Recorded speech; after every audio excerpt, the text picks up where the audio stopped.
in elections in the past, and all the rhetoric surrounding voting in general, I thought that the number would be higher, honestly. Yeah, and I agree with you. I'm surprised it was below 10% there. I kind of figured it would edge a little bit higher. But it is good to know that the vast majority of people do think that they have confidence in the election. So we are scoring these rounds on a 10-point scale, 10-point must, and we will tally up our totals at the end of the matches. Do we want to do our scores for each round, or just count it all at the end? Well, I would pencil in your score now, and then we'll do the math at the end there, and we'll just give the totals. So that's it for round one. We'll be back in a minute with round two.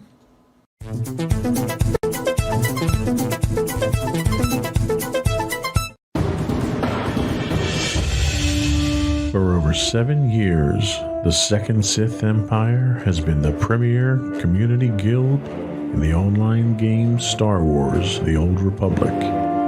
With hundreds of friendly and helpful active members, a weekly schedule of nightly events, annual guild meet and greets, and an active community both on the web and on Discord. The Second Sith Empire is more than your typical gaming group. We're family. Join us on the Starforge server for nightly events such as operations, flashpoints, world boss hunts, Star Wars trivia, guild lottery, and much more. Visit us on the web today at www.thesecondsithempire.com.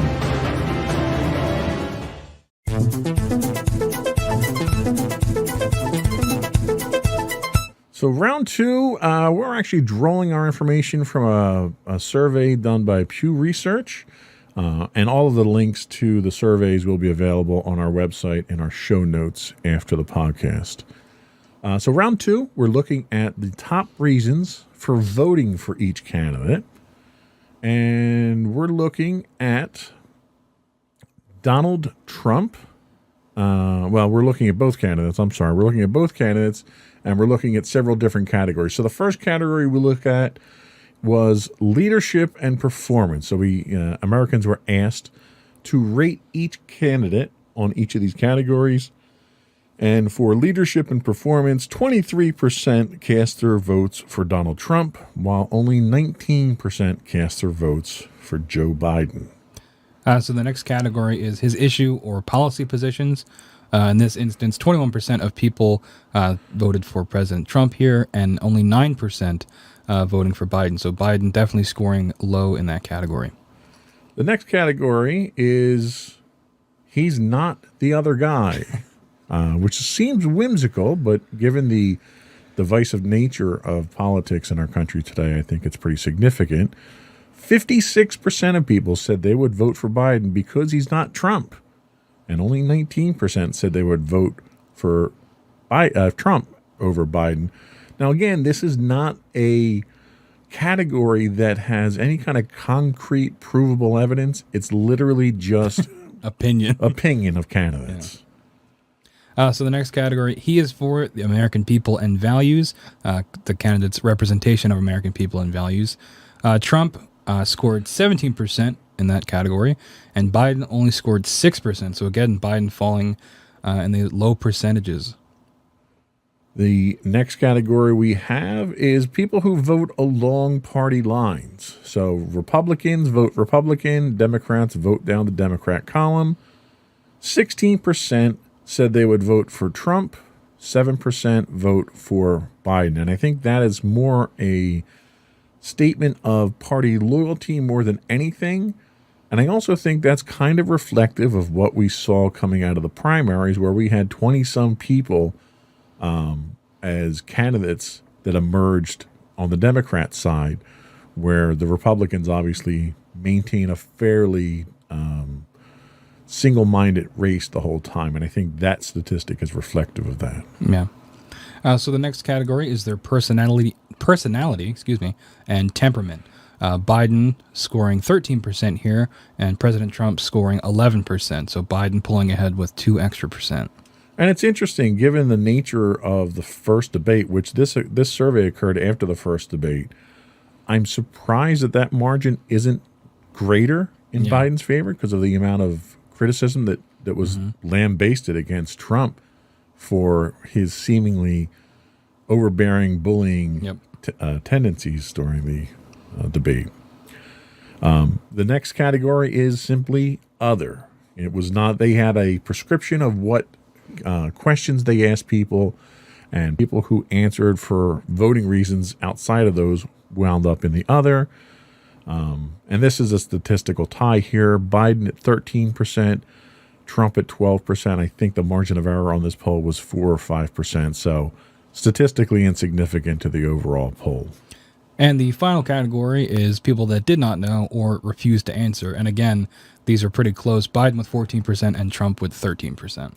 Yeah, so I think the last two here we kind of can throw out from a statistical standpoint. Looking at the rest of these, I think it's pretty clear that Donald Trump won round two on this one here. Let's move right into round three here, since that was a quick, decisive round. Round three, using the same poll, looks at personality traits. So we look at energetic being our first one. 56% of Americans think that Donald Trump is more energetic than 40% who think Biden is more energetic. The next is courageous, or how much courage they have. Trump with 46% and Biden close with 45%. So just 1% difference there. And then we asked Americans, well, we didn't, but Pew Research asked Americans, who cares for the needs of ordinary people? And this is where we see a bit of a breakout here, where Biden scores 54% of the confidence level from voters, Trump only 41%. So that's kind of a opinion statement there as to who cares more. Yeah, and sort of in the same vein as that, the next category, a good role model. And again, Biden pulling ahead here, 46% from Biden, with Trump only getting 31%. So again, similar to cares for needs of ordinary people, you're seeing in the personality realm, Biden is pulling ahead a little bit. Right. And the last one that we have in round three here, I think this is a knockout blow here, and the last two were, they asked, who do you think is more even-tempered? 60% of Americans think that Biden is more even-tempered than 25% of Trump supporters. So I think round three, I would definitely have to give to Biden in this case here. Not only did he win more of the categories, but he won them with a significantly higher percentage difference than the others. Yep, definitely. But overall, I was actually kind of surprised at this point in time when I prepared the notes as to how even the two candidates really were at this point in time if we're scoring on a 10-point must. Yeah. We're going to take another quick break here, and we'll be back in just a minute for round four, where we're going to look at what voter confidence is on key issues between the candidates.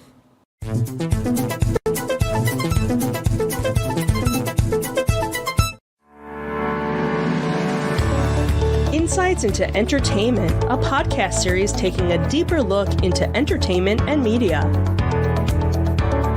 Our husband and wife team of pop culture fanatics are exploring all things from music and movies to television and fandom. We'll look at the interesting and obscure entertainment news of the week. We'll talk about theme park and pop culture news. We'll give you the latest and greatest on pop culture conventions. We'll give you a deep dive into Disney, Star Wars, and much more. Check out our video episodes at youtube.com/insightsintothings. Our audio episodes at podcast.insightsintoentertainment.com, or check us out on the web at insightsintothings.com.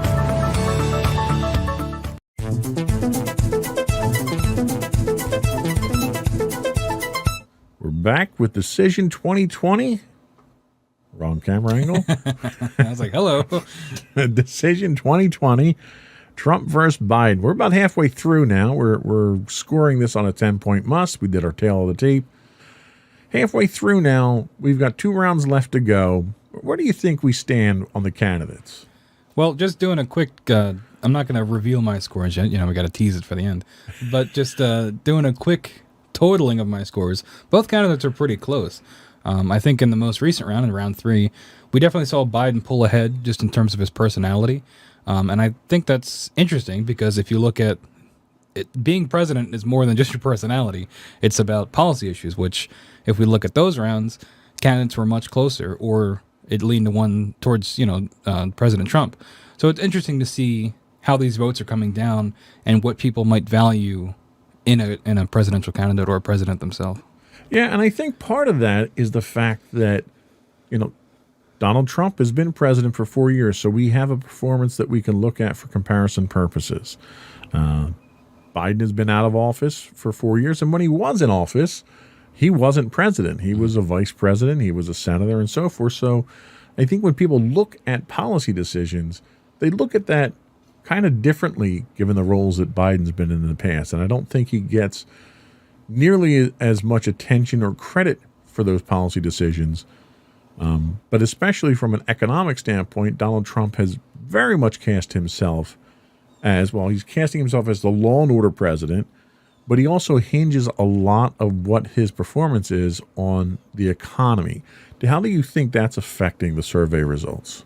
Well, at the end of the day, people care probably the most about money, right? So, and if Trump's able to frame it in such a way that if you vote for me, I can keep the income flowing or I can keep your families fed, when in reality, at least from my point of view, given the COVID-19 pandemic, he hasn't done all that great of a job in terms of keeping like stimulus checks and things like that. And I know that it was also the Democrats involved with that, about not being able to push that through. But I think it's not nearly as cut and dry as Trump would like people to believe, where if you vote for him, immediately the economy will be better, and in turn your life will be better. A lot of things that are happening right now under a Republican administration.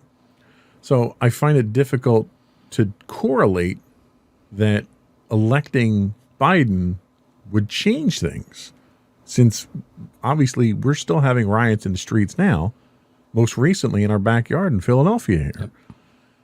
And that's happening on Donald Trump's watch. So why would that change on Joe Biden's watch? Yeah, those ads that make that argument, they perplex me, because he presents this image of an America that is burning, but he's the president. Right. And it's on one hand, I can't tell if it's smart or not, because some people are probably believing it. Yeah. And that if they give him another 4 years, he can stop it all. But in a lot of instances, he is at some fault for the state of things now anyway. Yeah. So, I know we don't want to turn it into a Trump bashing thing, but like you said, we've had 4 years of his performance to critique, and I guess that's probably why we're leaning that way. Well, and he makes a point of talking about the forest fires out in the on the West Coast there, and a lot of experts make a case for the forest fires being as bad as they are because of environmental issues, global warming, and so forth, the drought that's been out there. And Donald Trump tends to counter, saying, well, it's forest management. Well, 2/3 of the land that's burning is managed by the Federal Forest Service, which is under his control. Mm-hmm. So if there's an issue with forest management, it's the administration that's falling down on that. And I look at that, the response that he has, and I have to question really the veracity of it. And then even getting to something as simple as the slogan, Biden is Build Back Better, which, okay, that's kind of lame, but sure, it's different. But Trump is sticking with Make America Great Again. And I have to wonder if that's really helping you out. You campaigned in 2016 with Make America Great Again. You got 4 years, and you're campaigning on Make America Great Again. Are you saying that in the first 4 years you didn't make America great? Yeah, I think go ahead. If that's the case, why would I vote for you again for another 4 years? Yeah, I think sometimes he'll change it up and say, keep America great. But if this is our definition of greatness, it's not one that I would like to subscribe to. Right. So we seem to get very confusing messages out of the Trump campaign at this point in time. But, on the opposite side, we have a number of controversies out there that are brewing around Biden. We're talking packing the Supreme Court. We're talking the whole Hunter Biden laptop thing, which is or isn't an issue, and that's still up for debate. But a lot of the tough questions, fracking being another one, a lot of the tough questions that are being pushed at Joe Biden are basically being ignored. They're not being responded to. And I don't know if that's a good strategy, in that maybe his handlers are afraid of the response that he's going to give. If you look at his response on fracking, it's been fragmented. It's been inconsistent. And he's countered previous statements a number of times during the campaign. Or is he just avoiding answering the tough questions? Yeah, I think it's a little bit of both. And talking about fracking, when he talks about the pandemic, he is all in favor of science and things like that. But when it comes to fracking, which is, scientists say is a bad thing, he's all for it. So there's conflicting messages there. And obviously with every politician, you're going to have that. You're going to have them conflict with themselves. But I don't know. It's not necessarily directly lying, but it makes you wonder, if he does get 4 years in office, how that dichotomy almost is going to be reflected in the administration. Yeah. Should be interesting. Well, let's get on to the second half of the match here. So round 4, we're going to, the voters were asked what their confidence is on each candidate in certain key issues. And the first key issue, again, economic policy. So 51% of people are more confident in Trump's economic policy than Biden, who we only have a 48%. But again, we have a 4 to 5% margin of error. So that's statistically irrelevant in the grand scheme of things. So I'm not sure we can really choose a winner from that one. What's our next category? So the next category is law enforcement and criminal justice issues. Biden pulling ahead here with 46% of confidence, while Trump has 41%. And I think that's, again, having 4 years of Trump, I think that is a reflection in this poll, because President Trump is dealing currently with civil unrest, quote unquote, and his issues and his takes on law enforcement and how that should be implemented. So I think that, that's what we're seeing in these polls. And I would tend to agree. I don't think Biden really has any record on law enforcement in the 47 years that he's been in the Senate. So I'm puzzled as to why he's scoring so high here. I think it's more a matter of Trump scoring low than Biden scoring high. And I think that's just a product of he's different, right? So the next one we have is handling the coronavirus health impact. And here we get a significant percentage difference as well. Oh, actually, no, I'm sorry. I skipped a category. I would have just read that if you like. Yeah, I skipped a category. Foreign policy issues. So in this here, we have a 6-point lead. So this is a statistical a lead that we can cite here. Biden has been rated with a 50% level of confidence versus Trump's 44%. And I think this kind of speaks to both of them. And Biden definitely has a foreign policy history, both in the Senate and as vice president. And Trump most definitely has a foreign policy history in his last 4 years, which, given the countries that we seem to be more closely friendly with and those that we are less friendly with, I think speaks volumes. So the next category is handling the coronavirus health impact.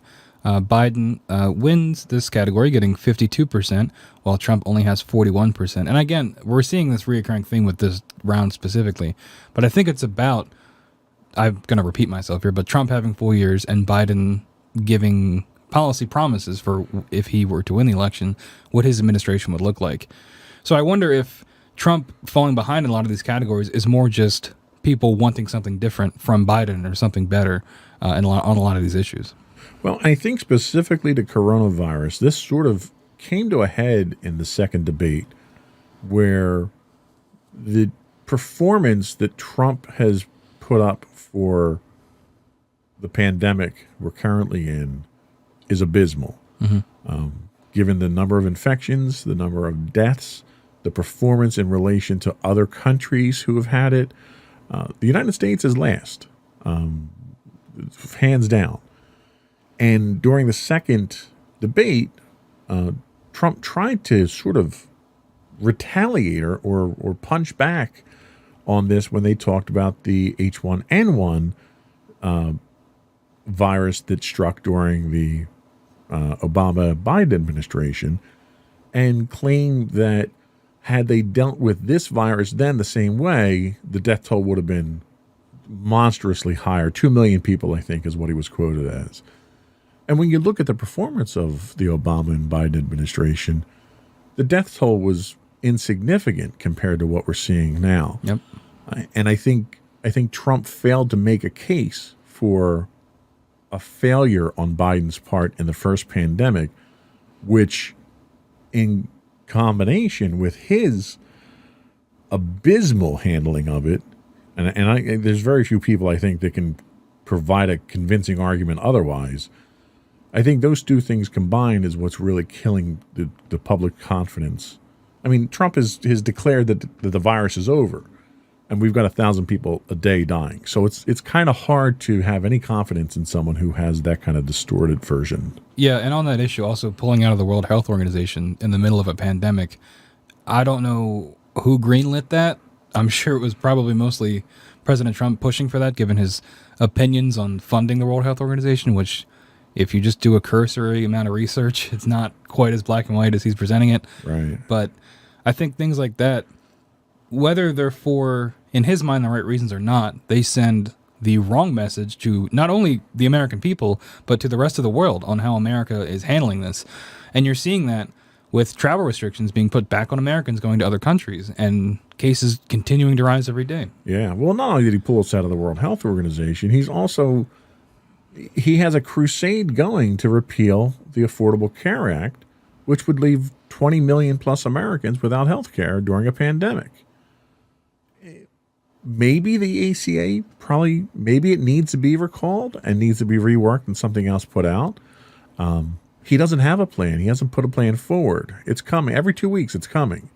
So until you have something that's a viable replacement that's better, you can't withdraw it. And it's already made its way to the Supreme Court. Yeah. We're waiting on a vote from the Supreme Court. Yeah, and it's easy to say all these things about Trump because we don't have a Biden in this situation. And maybe things would have gone just as poorly if Biden was in charge. But that's not really the point. The point is Trump was in charge, and these are the consequences of his actions. That's exactly it. So the next category we have, which is another clear victory for Biden, is race relations. 48% of Americans are confident in Biden versus 35%. And again, this is a direct reflection of the last 4 years of division that we saw under Trump. Now, looking at Biden's record, Biden does not have a stellar record on race relations. He's made comments in the past. He's had policy decisions in the past that were not in the best interest of minorities. And a lot of that is just being overshadowed by the fact that Donald Trump, in many cases, has aligned himself with white supremacist groups. He refuses to condemn them. He's made comments to the effect that, there are decent people in the KKK.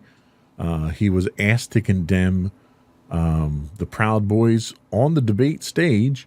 And instead of saying, stand down, it was stand back and stand by, which is a very, very different message than stand down. So this is a direct reflection, I think, on Trump's handling of the race relation issue. And just recently, the other day, and I know I don't want to speak out of turn here because I don't have the information in front of me, but wasn't Biden's bus confronted with white supremacists down in Florida? Texas. That was actually today or yesterday. Yeah. They were going to a rally. They canceled the rally because Trump supporters in pickup trucks surrounded the bus driving down the highway. Yeah, and I don't know if Trump has commented on that at all, but either way, it's difficult to argue that these things would not be happening if President Trump was not in office. I agree, and you can't necessarily knock Trump for the actions of every one of his supporters. Yeah. What you can knock him for is his reaction to it. Mm-hmm. He should have immediately come out and condemned that type of action.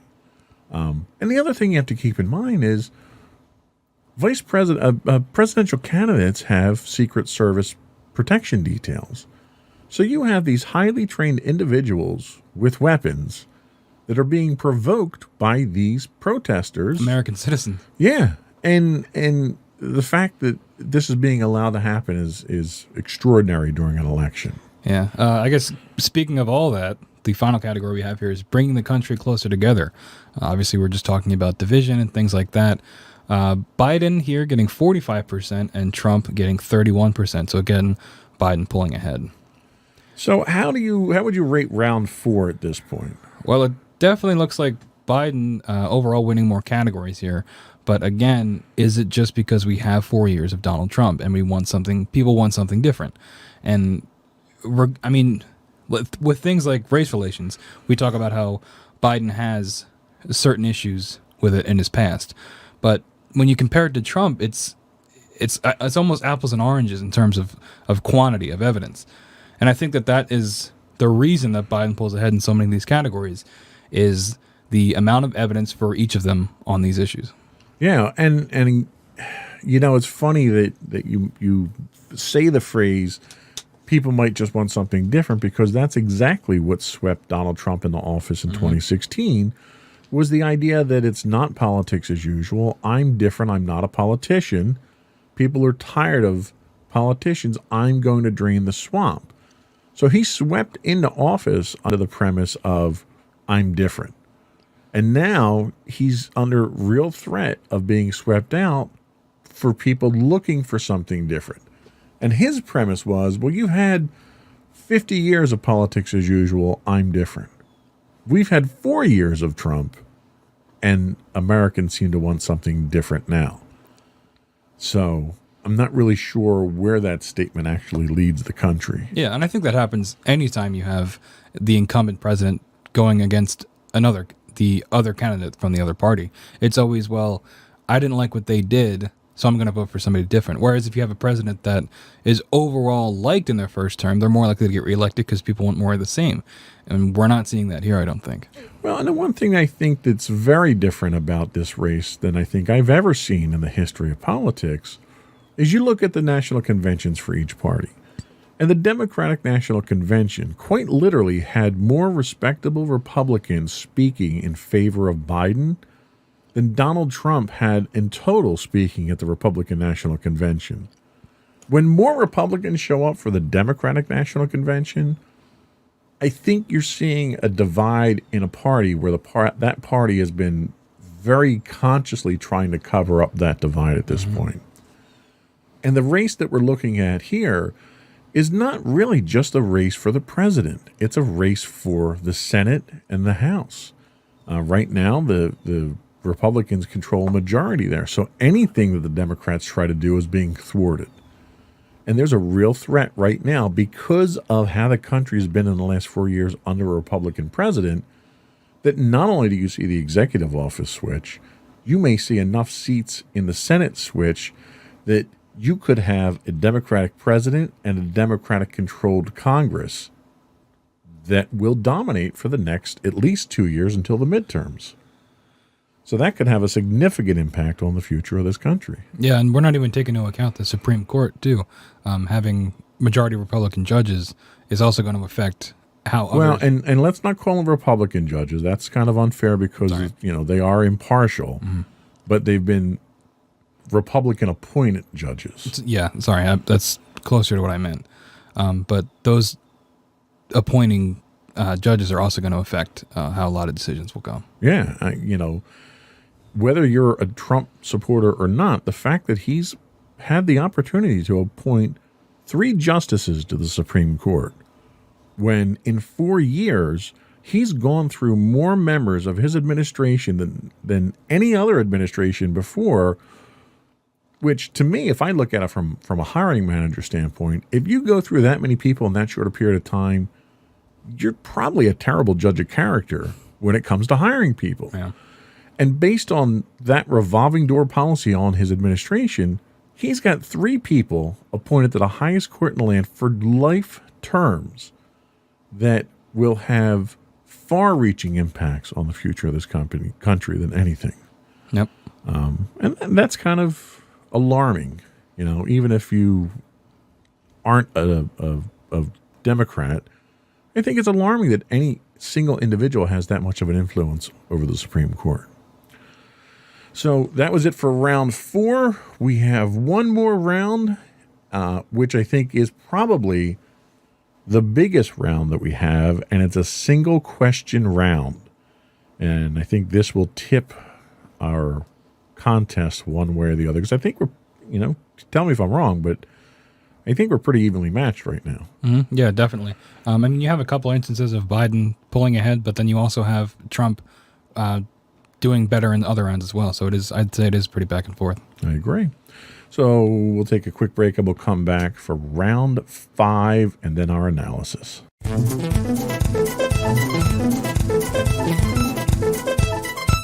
So round 5 is a single question, very simple. And this comes from the YouGov.com survey asking who they think is the most honest candidate. And people who were polled about that question for Donald Trump, 57% say he's not honest, and 35% say he is honest. Joe Biden, 48% say he is honest, 41% says he's not honest. So Joe Biden, his numbers are a lot closer than President Trump's were. Yes, and I think this is probably the most telling thing out there. Most people, and I don't mean to seem cynical, but when it comes to politics, I think most people expect your politicians to lie to you. Mm-hmm. And I think if you don't, you're naive. The fact that they think that the only career politician in this race is more honest than our current president speaks volumes. Yeah, especially given a big reason for Trump getting elected in 2016 was his stance against career politicians. And now the career politician is in some ways being more favored in different categories. Yes, and I think Donald Trump's, again, a lot of this reflection is on the last 4 years. I think Donald Trump puts himself out there with these absolute statements, and that's a product of his political naivety, where a career politician knows how to say something that leaves him enough wiggle room to get out of an absolute statement. Yep. Donald Trump gets in front of the microphone and says things like, there'll be a vaccine in 2 weeks. Well, when there's not a vaccine in 2 weeks, what are you going to do? Mm-hmm. You've kind of painted yourself into a corner there. Yeah, and we talked about that with Biden having more of the career politician take, where he talking about things like fracking and his criminal justice background, where he gives himself that wiggle room. He doesn't have a concrete stance, right, which is a negative and a positive at the same time. It depends on how you look at it, because he can't. There's very few, except for a few unfortunate quotes that he said before, of things you can pull up to say, oh, well, here's evidence of this guy, not being fit to lead. Yeah, and Trump has shot himself in the foot a number of times here, because Trump is a gambler. Trump is the type of person who takes chances, and he plays the numbers in such a way that when he says something that's an absolute statement and it's true, then he gains a lot of collateral that way. And when it's not true, what happens? Usually we get some other statement or something else that distracts us away from that, or he tries to wiggle his way out of it, or something like that. Then he turns into the politician and he starts the song and dance. And I think as a result of that, he comes across as dishonest. And there was a statistic that I saw, and I think it was on USA Today, I don't remember. But midway through this race a couple months ago, there was a statistic that came out that rated Donald Trump as every fourth word out of his mouth was a lie. And that's based on the number of words that he's given in public and the number of lies that he's told. And I've never seen that statistic for any politician. The fact that he has so many untruths out there that they can calculate that is alarming. Yeah, and this came up with the debates, too. People wanted live fact checkers. I think even Joe Biden said there should be live fact checkers. But I do think it can be a little bit one-sided against Trump with how much he lies, especially with things like fact-checking. I think in terms of the debates, I think it should have been a little bit more even with and who's being fact-checked the most, where I think it's Trump makes himself an easy target given all of his lies. And I think that there has been a lot of attention on that and maybe not as much on Joe Biden. Well, and Donald Trump has also put himself in compromising positions in the past, like the Woodward interviews, for instance, that were done months ago, very early into the pandemic. And Donald Trump came out acknowledging the fact that he knew how dangerous the virus was. He knew it was airborne. And he willingly chose to downplay the virus because he didn't want to panic Americans. And why you would say something that was so compromising on tape, knowing that you're on tape, boggles my mind. Yeah. And I don't understand what he thought he was going to gain from that. The way I see it is he doesn't care because that is already out of the news cycle, right? I mean, he admitted to this on tape, and it was major headlines for a couple days, but it's out of the cycle now. And I think that that has been a reoccurring thing with his administration and his presidency. He says something insane or does something insane that you would never think a president to do, and in the past would probably be extremely damning. But because it happens so frequently, we become desensitized to it, and it becomes, unfortunately, a new normal almost. And I think that he says things like this because he knows that it's not going to stick. Yeah, and I think you're right. And I think when he does something where he shoots himself in the foot, and the news organizations pick up on it and report on it, then we get it's fake news. They're not treating me fairly. Did you ask Biden the same questions? Yeah. And he goes on this defensive rant to distract away from everything. So I have to give him full props as a master manipulator. He really has perfected the methodologies of manipulating the media at this point in time. Yeah, I mean, that was kind of his reputation even before he became president, right? I mean, with his depiction in different movies, Back to the Future 2, the president in that being loosely based, or not the president, but older Biff being loosely based on Donald Trump, right, and things like that. I think he's always had this reputation. It was only before it was more normal because he was a greedy businessman. But when you put somebody like that in office, the standards are different. Yeah. So yeah, interesting. So that was it for round 5. I think we can say that squarely went to Joe Biden. We'll be right back with our final thoughts and our tally of who we think won the matchup.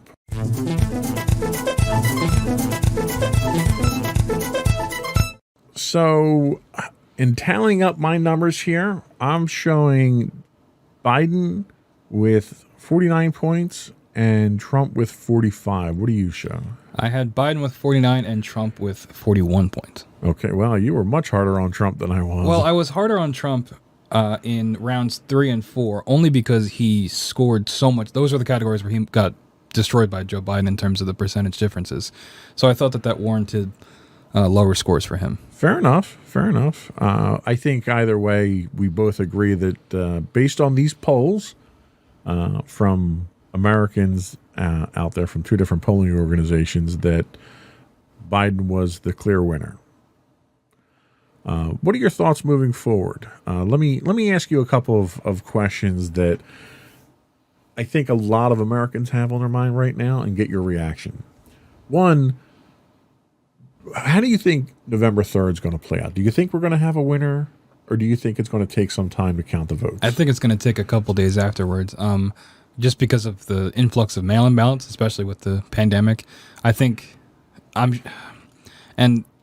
I don't know if you watched Last Week Tonight, but he talked about this thing, John Oliver, about this thing called the blue shift, where because so many Biden supporters are mailing in their ballots, those votes might not be counted until a couple of days after election night.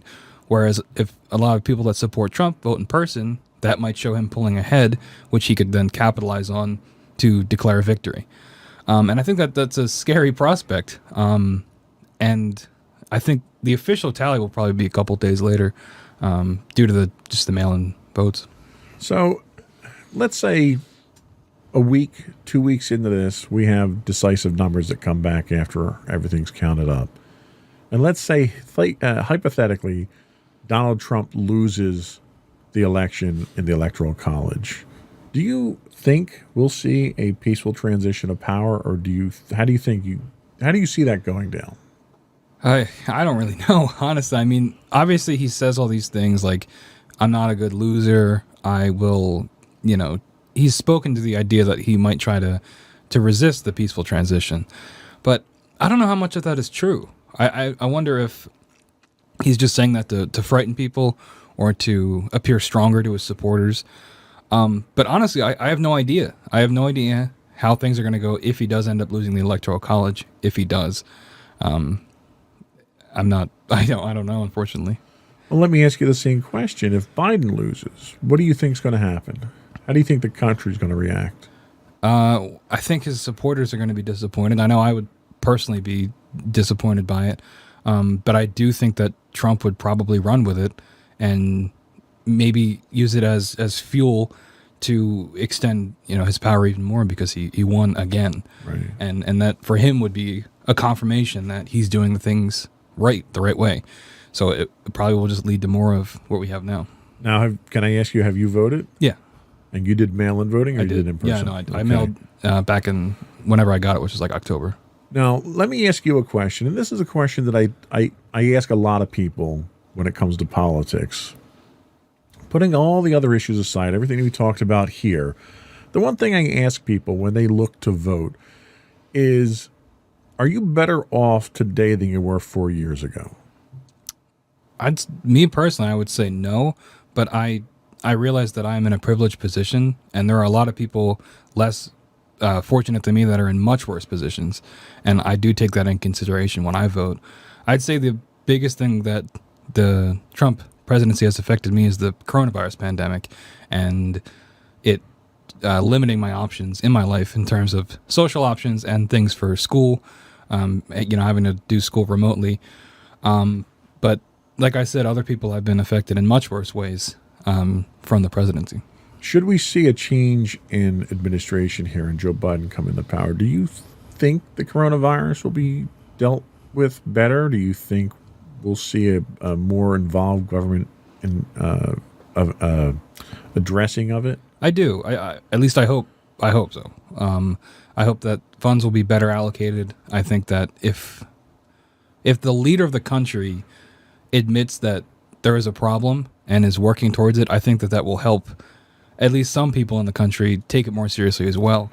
Because I know in at least my life, a lot of people are not taking it as seriously as they should. And I wonder how much of that comes from the kind of rhetoric they're hearing about it from their leaders. Right. And economically speaking, who do you think the country would be better off with, Trump or Biden? I am not super well versed in economics. I know that a lot of people are citing Biden's taxing of the wealthy, which I am in support of. I think that that's a good thing. I think people that are wealthy should contribute more.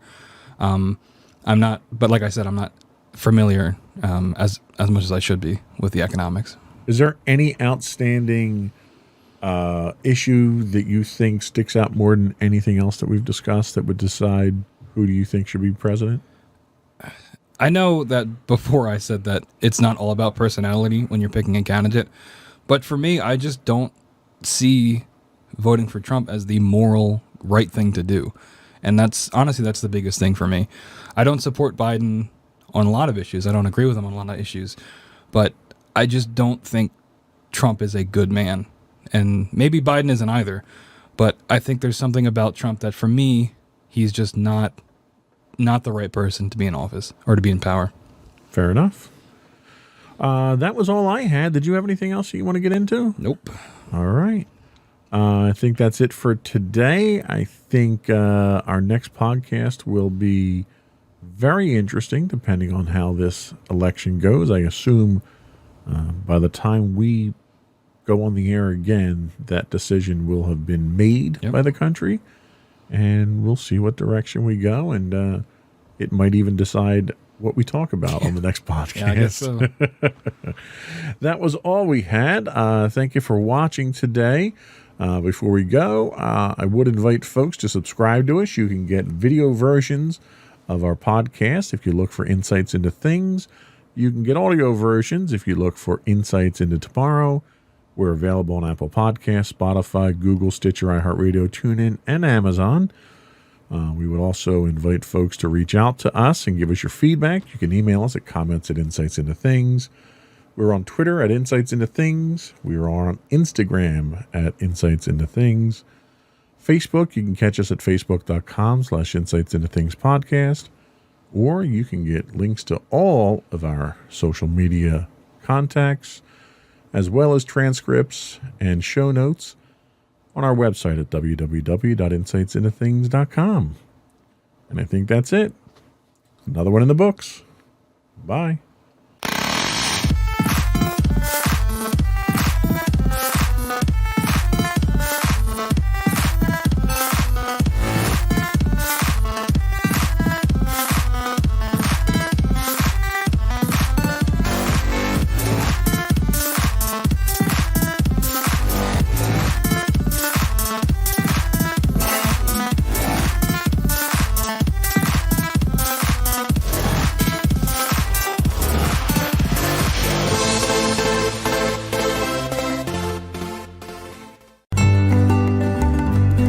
Insights into Teens, a podcast series exploring the issues and challenges of today's youth.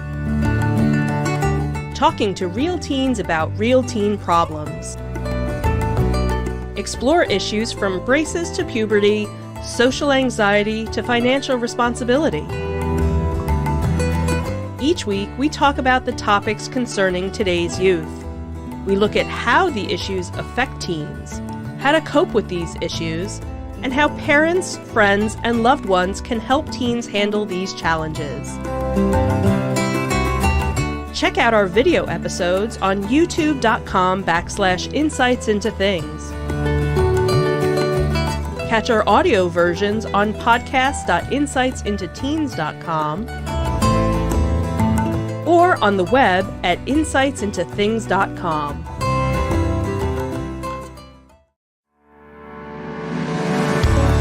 Insights into Entertainment, a podcast series taking a deeper look into entertainment and media. Our husband and wife team of pop culture fanatics are exploring all things from music and movies to television and fandom. We'll look at the interesting and obscure entertainment news of the week. We'll talk about theme park and pop culture news. We'll give you the latest and greatest on pop culture conventions. We'll give you a deep dive into Disney, Star Wars, and much more. Check out our video episodes at youtube.com/insightsintothings. Our audio episodes at podcast.insightsintoentertainment.com or check us out on the web at insightsintothings.com. Insightful podcasts by informative hosts.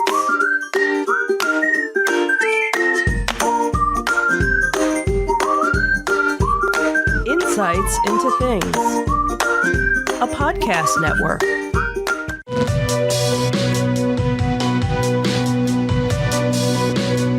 Welcome to Insights into Tomorrow, where we take a deeper look into how the issues of today will impact the world of tomorrow.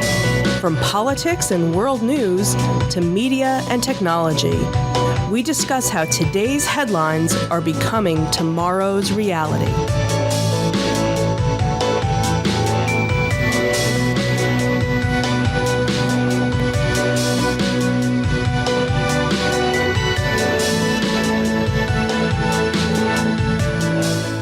Welcome to Insights into Tomorrow. This is episode 6, Artificial Intelligence. I'm your host, Joseph Whalen, and my co-host, Sam Whalen. How you doing today, Sam? Doing okay, all things considered. Okay, I think it looks like I caught you off guard with that comment. Yeah, you never see it coming. So today we're going to be talking about artificial intelligence, which seems to be invading every aspect of our lives. In fact, we had to unplug our piece of artificial technology so that we didn't get bothered by anyone showing up today. So let's just start off by talking about what is artificial intelligence. In your own words, define what artificial intelligence is to you.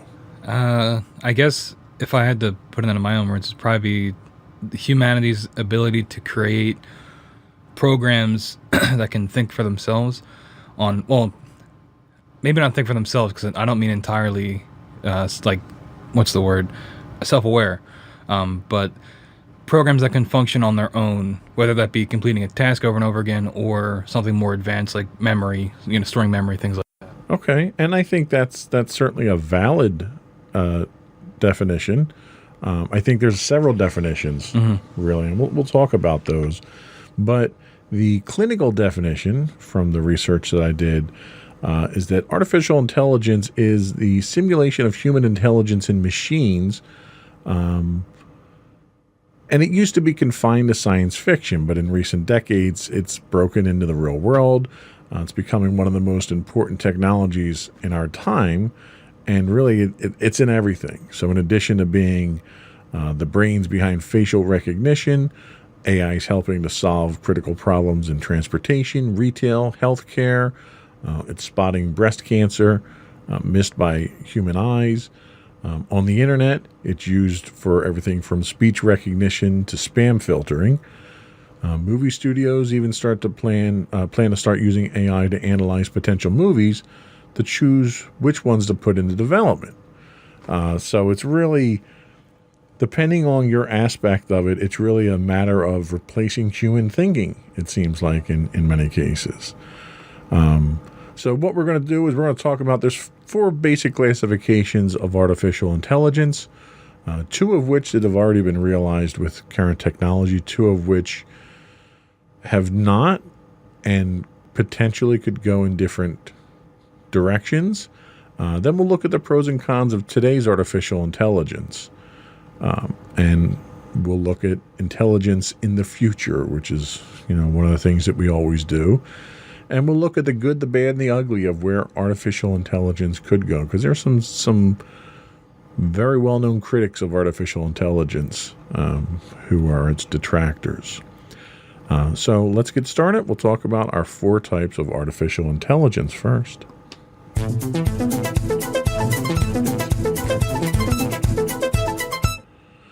So the first type of artificial intelligence that we're going to look at are reactive machines.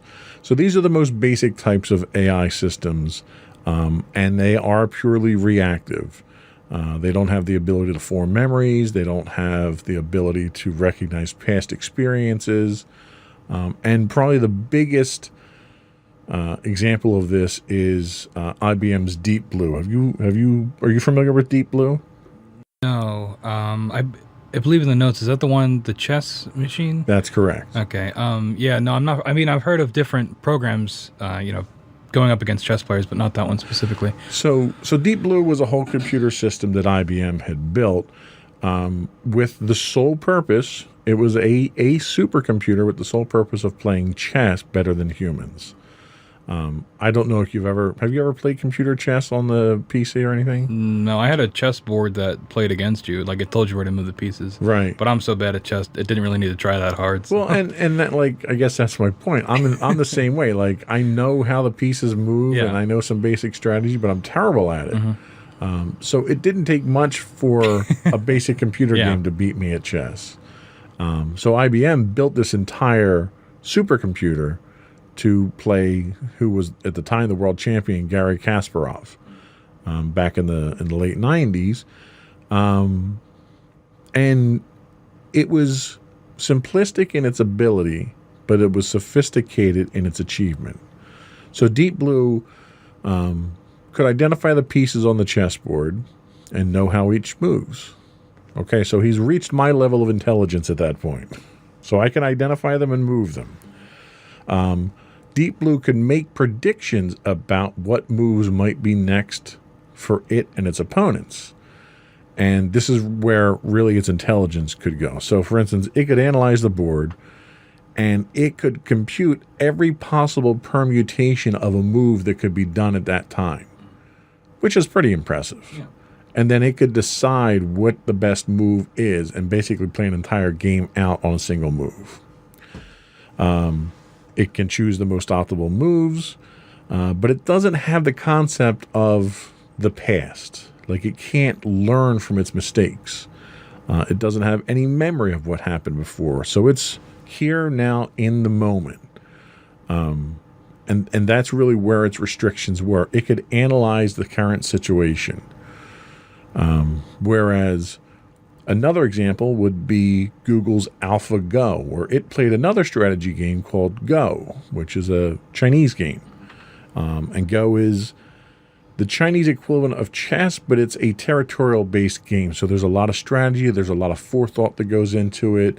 There's sacrifice strategies and so forth that go into Go. And it's beaten the top Go players in the world, but it can't evaluate all the potential moves that Deep Blue can. So it's different types of technology.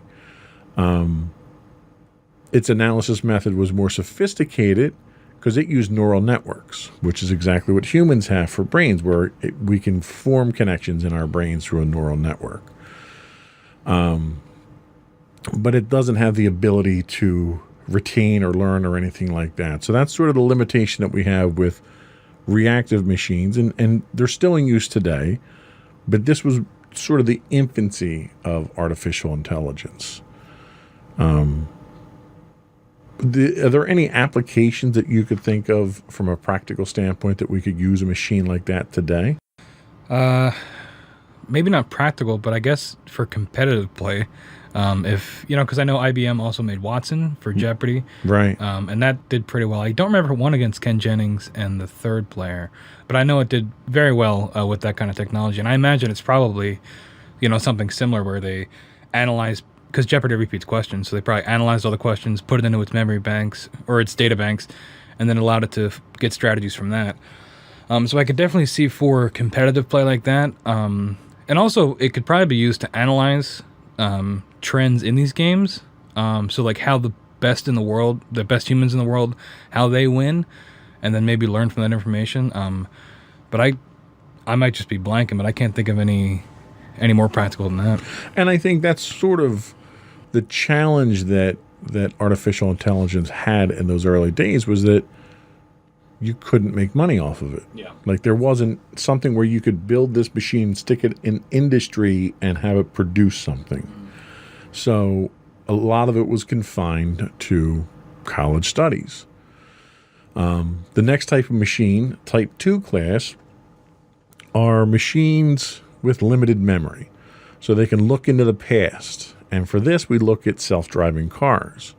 So self-driving cars, for example, can observe other cars' speed and direction. That can't be done in just one moment, so they have to look at it in time slices. They need to be able to identify specific objects. They need to monitor them over time. You think of just driving down the road, you're looking at objects. Even if you're just looking at the lines in the road and the bends in the road, you have to look at these over time, and there has to be a progression sequence that the computer itself can understand and then predict what it has to do. The observations are added to the self-driving car's pre-programmed representations of the world. So you figure you have a map overlay, then you have these observations that are overlaid on the map itself, so you can do obstacle avoidance and things along those lines. These include lane markings, traffic lights, and other important elements like curves in the road. So now at the Type 2 stage, now you're getting something that's a little bit more practical at this point. You have something you can sell. Tesla loves this technology for their cars, their autopilot system that they have. Where do you see other applications of these limited memory Type 2 AIs of functioning? I think definitely the self-driving cars are the beginning of it, but I could see that technology being migrated to other things, maybe for military use, maybe, or I think we have it coming up later, but shipping, or not shipping, like trucking, like big scale trucking, where the trucks are automated. They're sent. If you've ever seen the movie Logan, there's automated trucks in that movie, which they're kind of terrifying because they don't stop. But I could definitely see that being used for commerce, maybe, or for trade. A way to automate these ships or these trucks to move across long distances. Of course, that would eliminate those jobs, but that's a different discussion. Yeah, well, and even if you look at it from a direct practical standpoint, that last mile delivery, you've got companies like Amazon that are looking to do automated drone deliveries. You don't have a guy sitting in a truck with a remote control. These drones are being attached to packages, and they know based on an overhead topographical map where the addresses are. So the artificial intelligence there is flying them in, dropping them off, making sure they don't crash into anyone or decapitate anyone. Yeah, I think they tried that, but people smashed up the drones, so they had to stop. They did have some issues with interactions with people there, where they tend to scare people. And you're not even getting to the uncanny valley perspective there. It's just people don't like drones flying around their houses. So yeah, that's that. This control, this automation. Like if you could have an entire fleet of tankers, and those tankers are computer controlled, you could eliminate human error, right. Like in the example of the Exxon Valdez, where you can avoid a lot of the accidents that you run into because the computers can react much faster. The next form that they talk about is where we haven't gotten to yet, and this is where we sort of get to that scary aspect of things, and that's what they call theory of mind.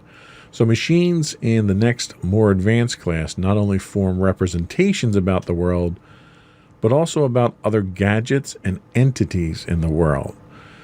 In psychology, it's called theory of mind, the understanding that people, creatures, and objects in the world can have thoughts and emotions that affect their own behavior.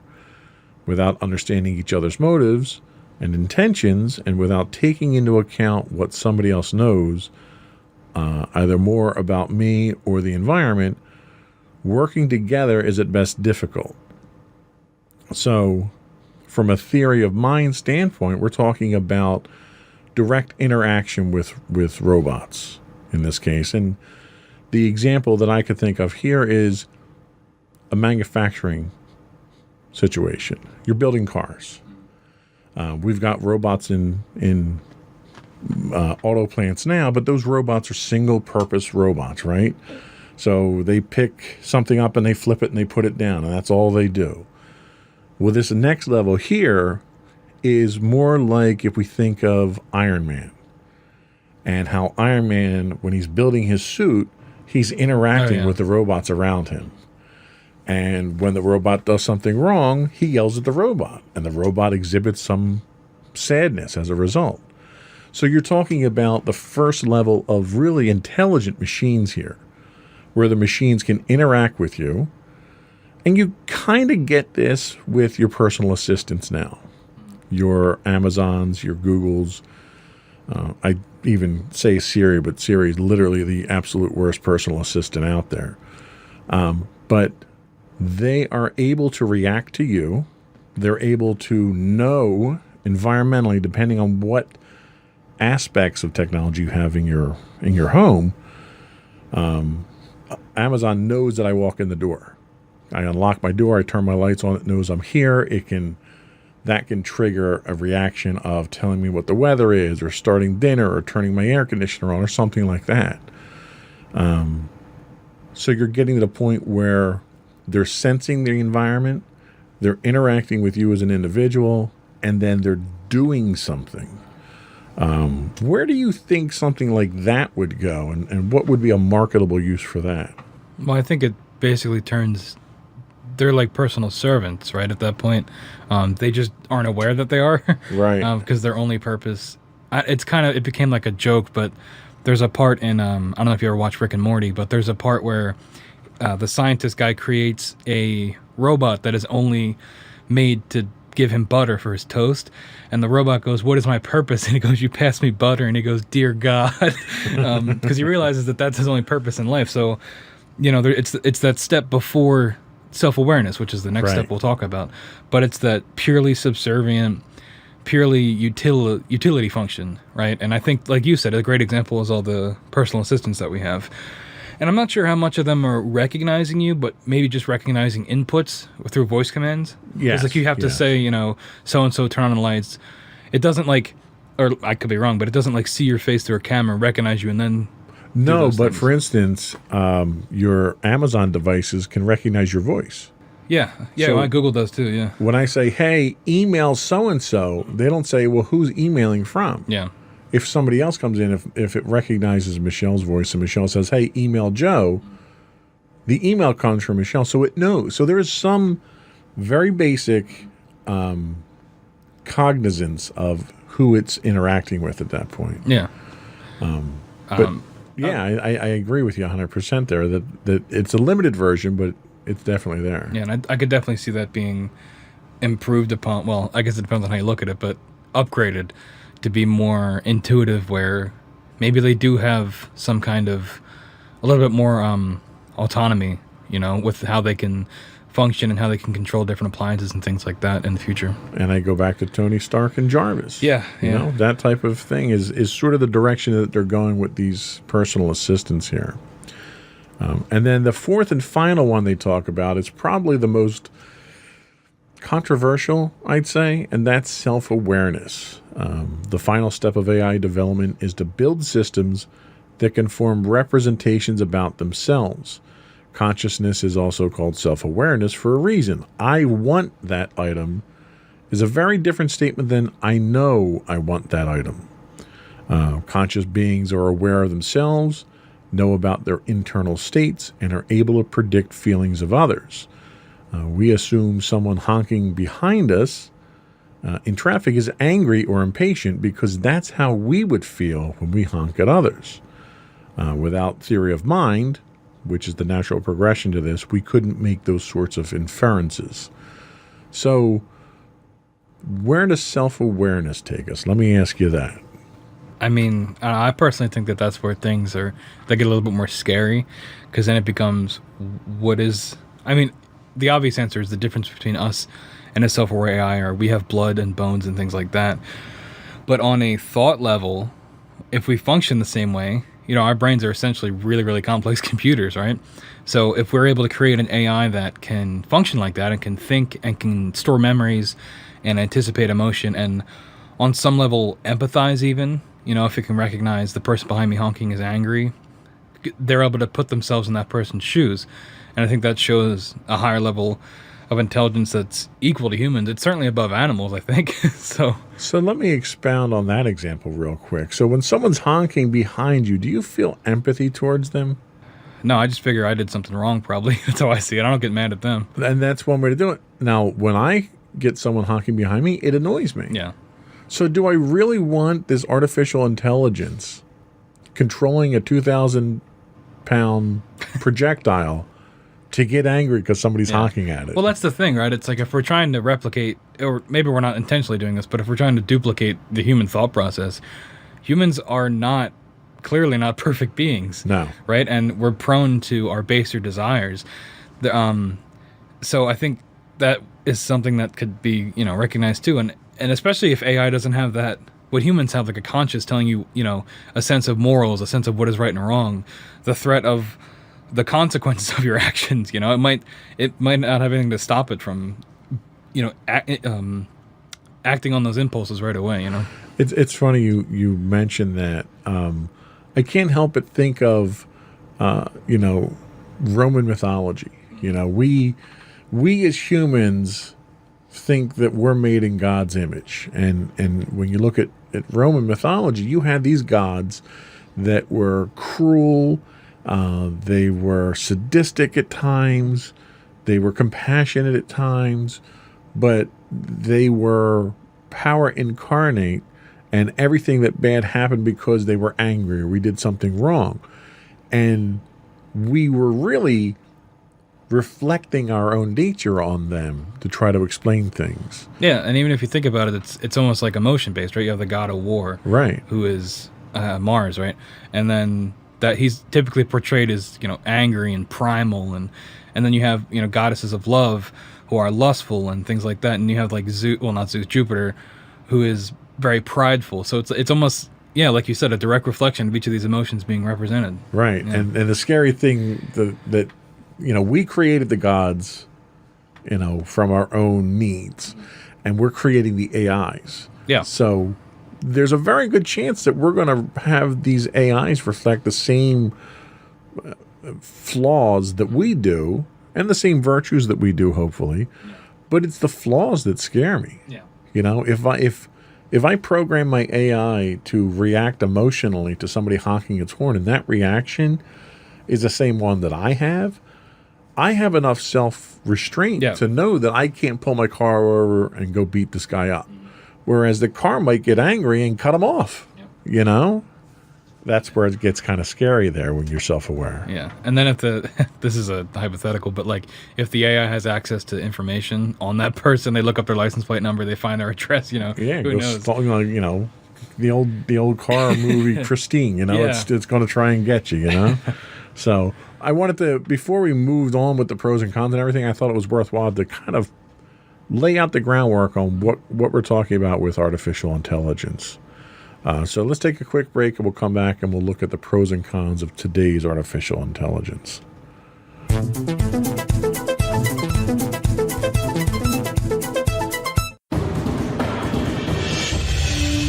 For over 7 years, the Second Sith Empire has been the premier community guild in the online game Star Wars: The Old Republic.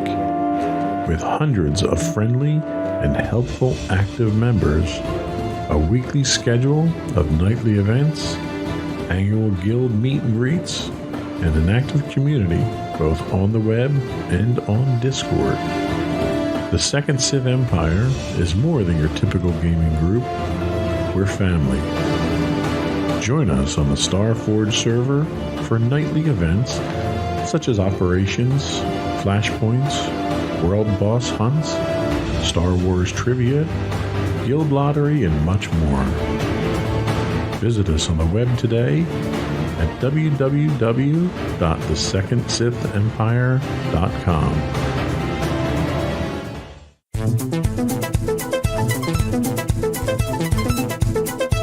So let's talk about the pros and cons of artificial intelligence. Being ever the optimist that I am, let's look at the pros first. So the first one that I have here, and feel free to throw out your own or dispute the ones that I have, reduction in human error. One example here is artificial intelligence in weather forecasting has significantly increased the reliability of weather forecasts. So instead of being, 3% correct, they're 5% correct now. Do you think reduction in human error is a benefit of AI? Yeah, definitely. But I don't know. Sometimes human error can be a good thing.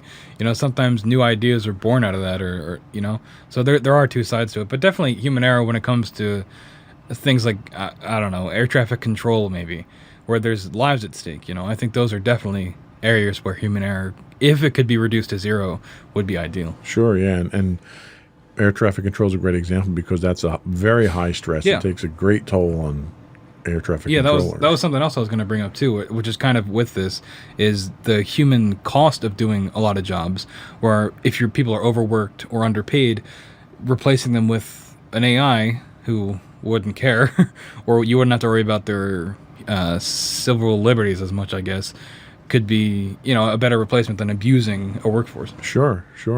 Well, and that even translates into my next point here is the reduced risk to humans. Yeah.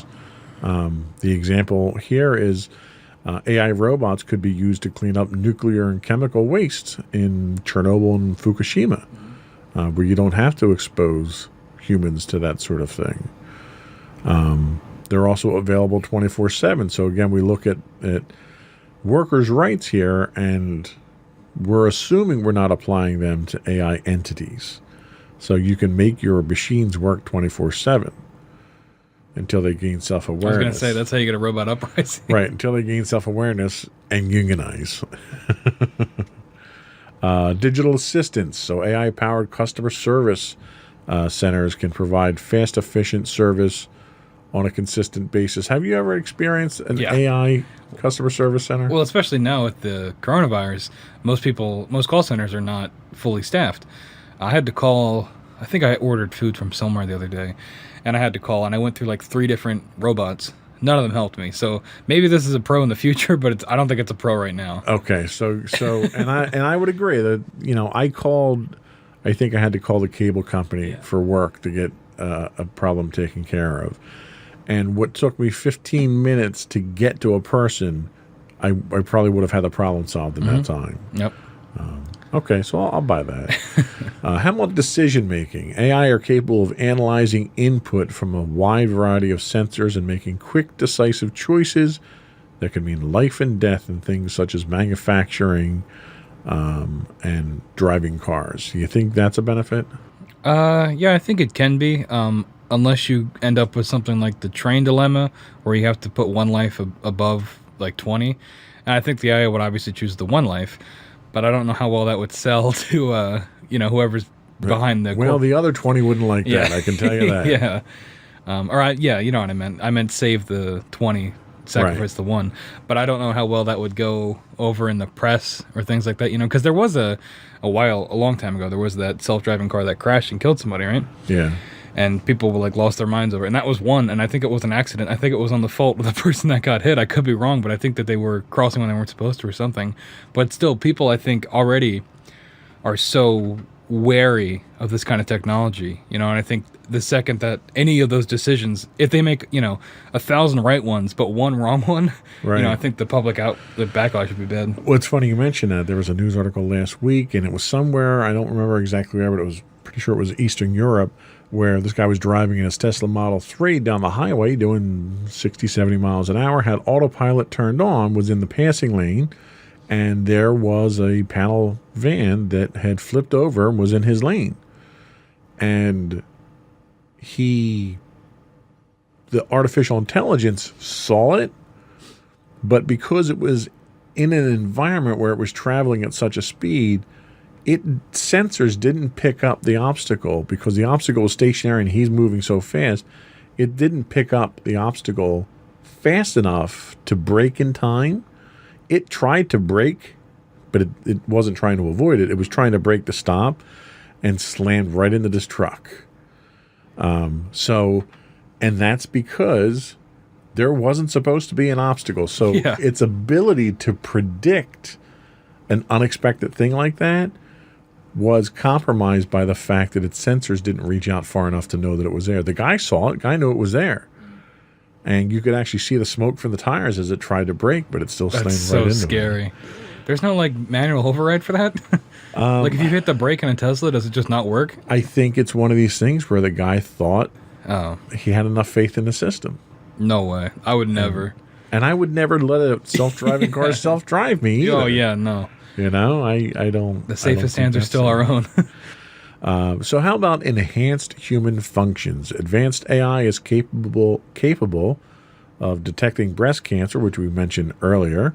It can detect them at earlier stages than humans. So do you think something like that where they're acting as an extra set of eyes is a helpful thing for us? Yeah, I think that's all fine to me, using it as a tool, a way to enhance our own abilities, right? And even with artificial limbs too, all that stuff, replacing people's arms and legs or whatever they may have lost, right? 3D printing organs, that stuff. Excuse me. I think that's all wonderful. So let me flip that particular one around, and using that same technology, artificial intelligence is being employed in facial recognition. So there's a robbery at the local convenience store, let's say, theoretically. And there are cameras everywhere. I have cameras around the house. You have cameras on just about every street corner. And the police come down and they decide that they want to do an area warrant where they collect all the camera footage. They go to the cell phone companies. They collect all the cell phone data of people's phones that were in the area and so forth. And then they throw all that information at an AI. And the AI, through facial recognition, cell phone records and everything else, comes up with a list of 30 suspects that were in the area when the crime occurred. And you happen to be one of those 30. How would that make you feel? I mean, that's where you get to like Orwellian levels of problems, you know. And it's actually a real issue, or it's becoming an issue here now too. But in Hong Kong during the protests there, people had to cover their faces because there's cameras everywhere. Same thing in London too. Yep. Because the CCTV problem is really, really bad there. And, they're everywhere there. Yeah, and they straight up admit that we are using this to find you if we need to. So when it's maybe not a violent crime like a burglary, but maybe it's just a protest and these people need to be, are being rounded up by the government and silenced, that is terrifying. Yeah. And facial recognition especially, because, everything is, all your devices are constantly listening and watching. That is terrifying. Yeah. So that's the scary aspect where it can be twisted. So that leads us into our cons. Yeah. What is bad about AI? And the first one that I have here is it costs a lot. It's the cost of creation. Increasingly sophisticated AI requires constant improvements in hardware and software. Fortunately, we have computers that are forever increasing in their capacity, but the costs are. So you look at the artificial intelligence in your phone. 10 years ago, a top-of-the-line phone cost you about $500, $600. Nowadays, you're looking at over $1,000. Is artificial intelligence worth that cost? For me personally, I'm not sure, because I don't use my voice assistant or anything like that. Those aspects of artificial intelligence, I don't really use it that much. But the way it tracks weather and things like that, or emergency alerts, that's all very helpful. I'm not sure how much of that $1,000 for the phone is because of AI. I think it's just more how the processing, like the computing of phones nowadays and the cameras that are in them, I think that's what drives the cost up more. And how supplies are gotten to make the phones, and how those deals are negotiated. But yeah, I think AI should be worth, or I'm okay with it being that much. Okay. Then let's look at unemployment. So the dystopian fear that everybody has when you inject machines into the workforce is they're going to replace human jobs. And we've seen this happen in the auto industry and other manufacturing industries just with dumb robotic machines. Do you think the threat to unemployment is something that's real for AI? Yeah, definitely. Unfortunately, I think it's inevitable because, right? I mean, especially if robots end up being cheaper, safer, cheaper is going to be the higher thing for a business. But if it helps them minimize cost, and they can also say that it maximizes safety because there's no people that are willing to get hurt. I think it's just how things are going to go, unfortunately. Well, and a counter to that would be something like, let's say, landscaping. All right. So right now, the landscapers come to my house. They've got 6 guys that wheel out various machines and they cut my grass. You could replace those with one intelligent lawnmower that can do all the work itself. You don't have a lot of people that are clamoring for landscaping jobs because they don't particularly pay very much. They're really the bottom of the line minimum wage type jobs in the summer, mostly for high school kids and stuff like that. And a lot of people don't want those jobs. So if it's replacing jobs that people don't want, is that a good thing? I don't know if it's a good thing because a lot of high schoolers need those jobs, right, to make a little extra money on the side or to start saving up for college. But again, I think that if a company would be able to find a cheaper way to do their business, that they're always going to go for that, regardless of what their employment issue would be. And I would tend to agree with that. One of the things that we looked at, I work in a manufacturing facility, and some of what we do is very delicate creation of connector parts and stuff like that. And it requires far more dexterity and skill than I have, and certainly better vision than I have. But a lot of that is something that could be done by a robot.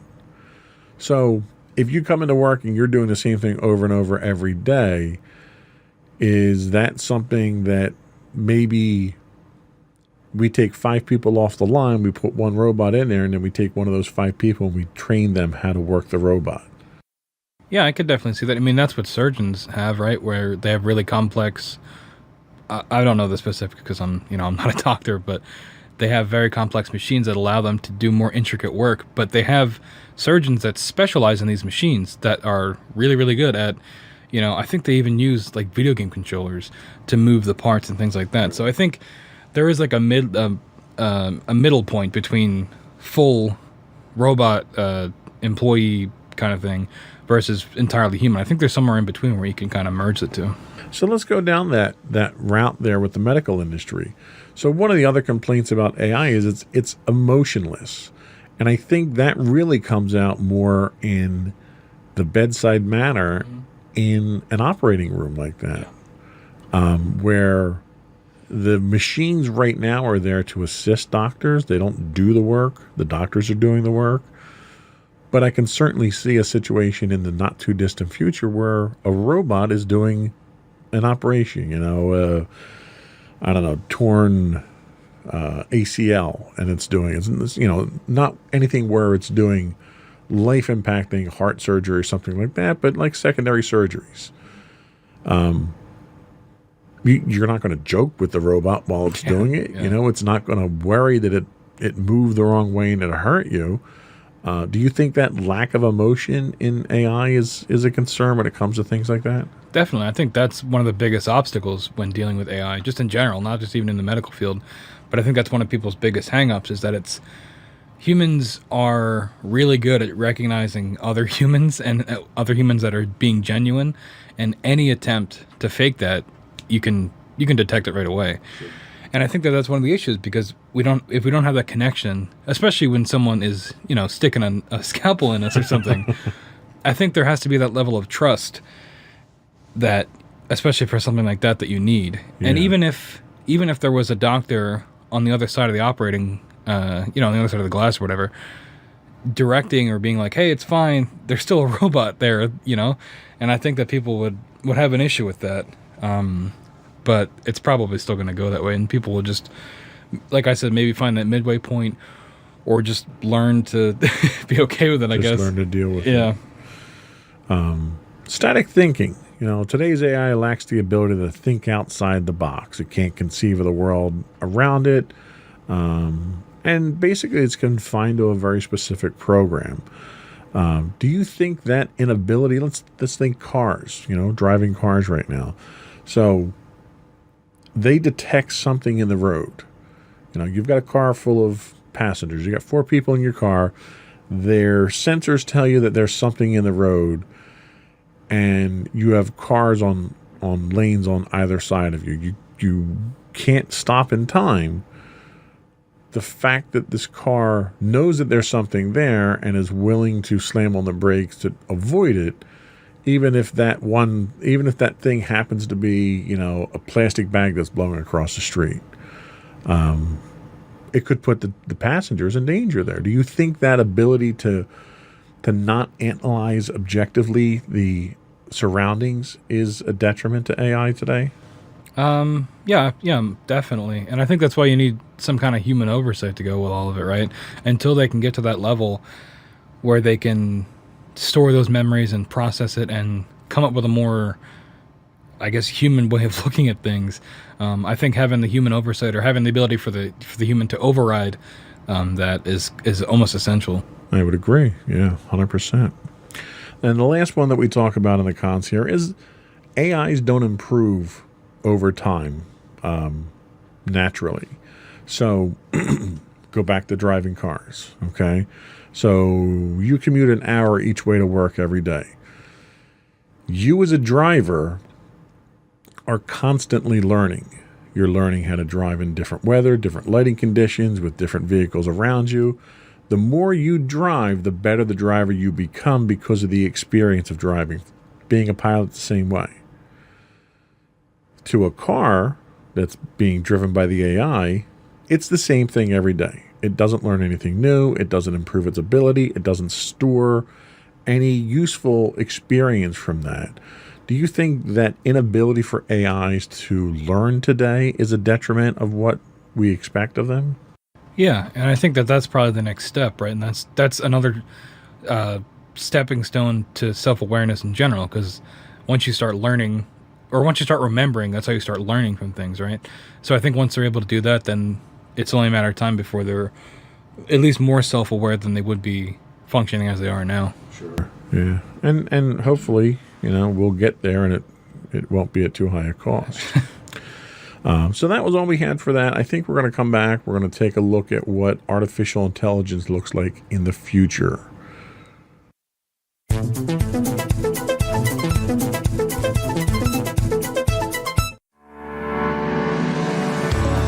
Insights into Entertainment, a podcast series taking a deeper look into entertainment and media. Our husband and wife team of pop culture fanatics are exploring all things from music and movies to television and fandom.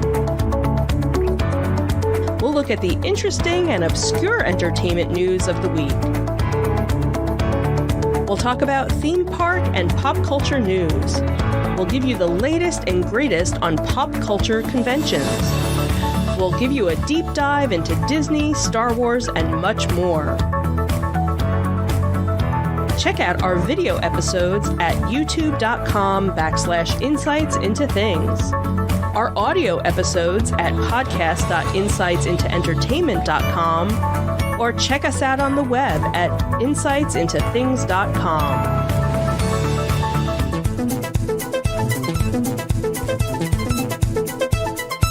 So the future of artificial intelligence. Again, this is sort of a pros and cons things, but I kind of broke it down into the good, the bad, and the ugly. That's just because I'm so positive on my outlook for AI. So the good that I wanted to talk about. One great example of this is fleets of self-driving cars. They can replace unsafe drivers. Coming from New Jersey, we know there's a lot of unsafe drivers in our state. And they can replace human error on the roads. How do you feel about the prospect of that? You mentioned Logan and the self-driving trucks, and I remember the scene where they got cut off. So that doesn't clearly solve all the safety issues. What are your thoughts on that? No, I think definitely. I think that I don't know. I think it's a double-edged sword, right? Because you don't want to eliminate all those jobs, because they're sort of the they always say truckers are like the backbone of the economy, right? Because once those stop moving, then commerce stops flowing across the country. Right. But I also think that the human error is a big part of that as well. And I think if you can eliminate that, then that's good too. I guess maybe if there was a way to, Tony Stark it, where no one's actually in the cab, the truck driver's back at, truck driver HQ controlling it, with a joystick or something. Some way to do it that way so that there's still that human touch, so that you don't have a Logan situation where they're just going and not stopping, and because that's putting lives at risk too. So it's Sure. like you're trading one risk for another. That's a very good point. How about in our digital assistants?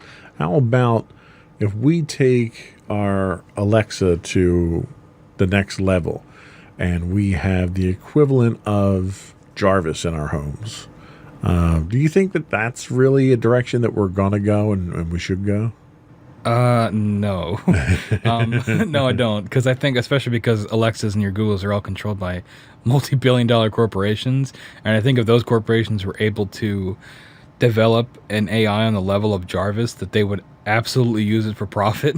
They already are using Alexas and Googles for profit by constantly listening and giving you targeted advertisements and things like that.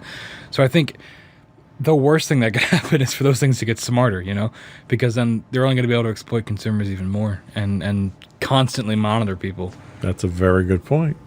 How about with our public transportation systems? Do you think automating our trains and buses would be something that would be worthwhile?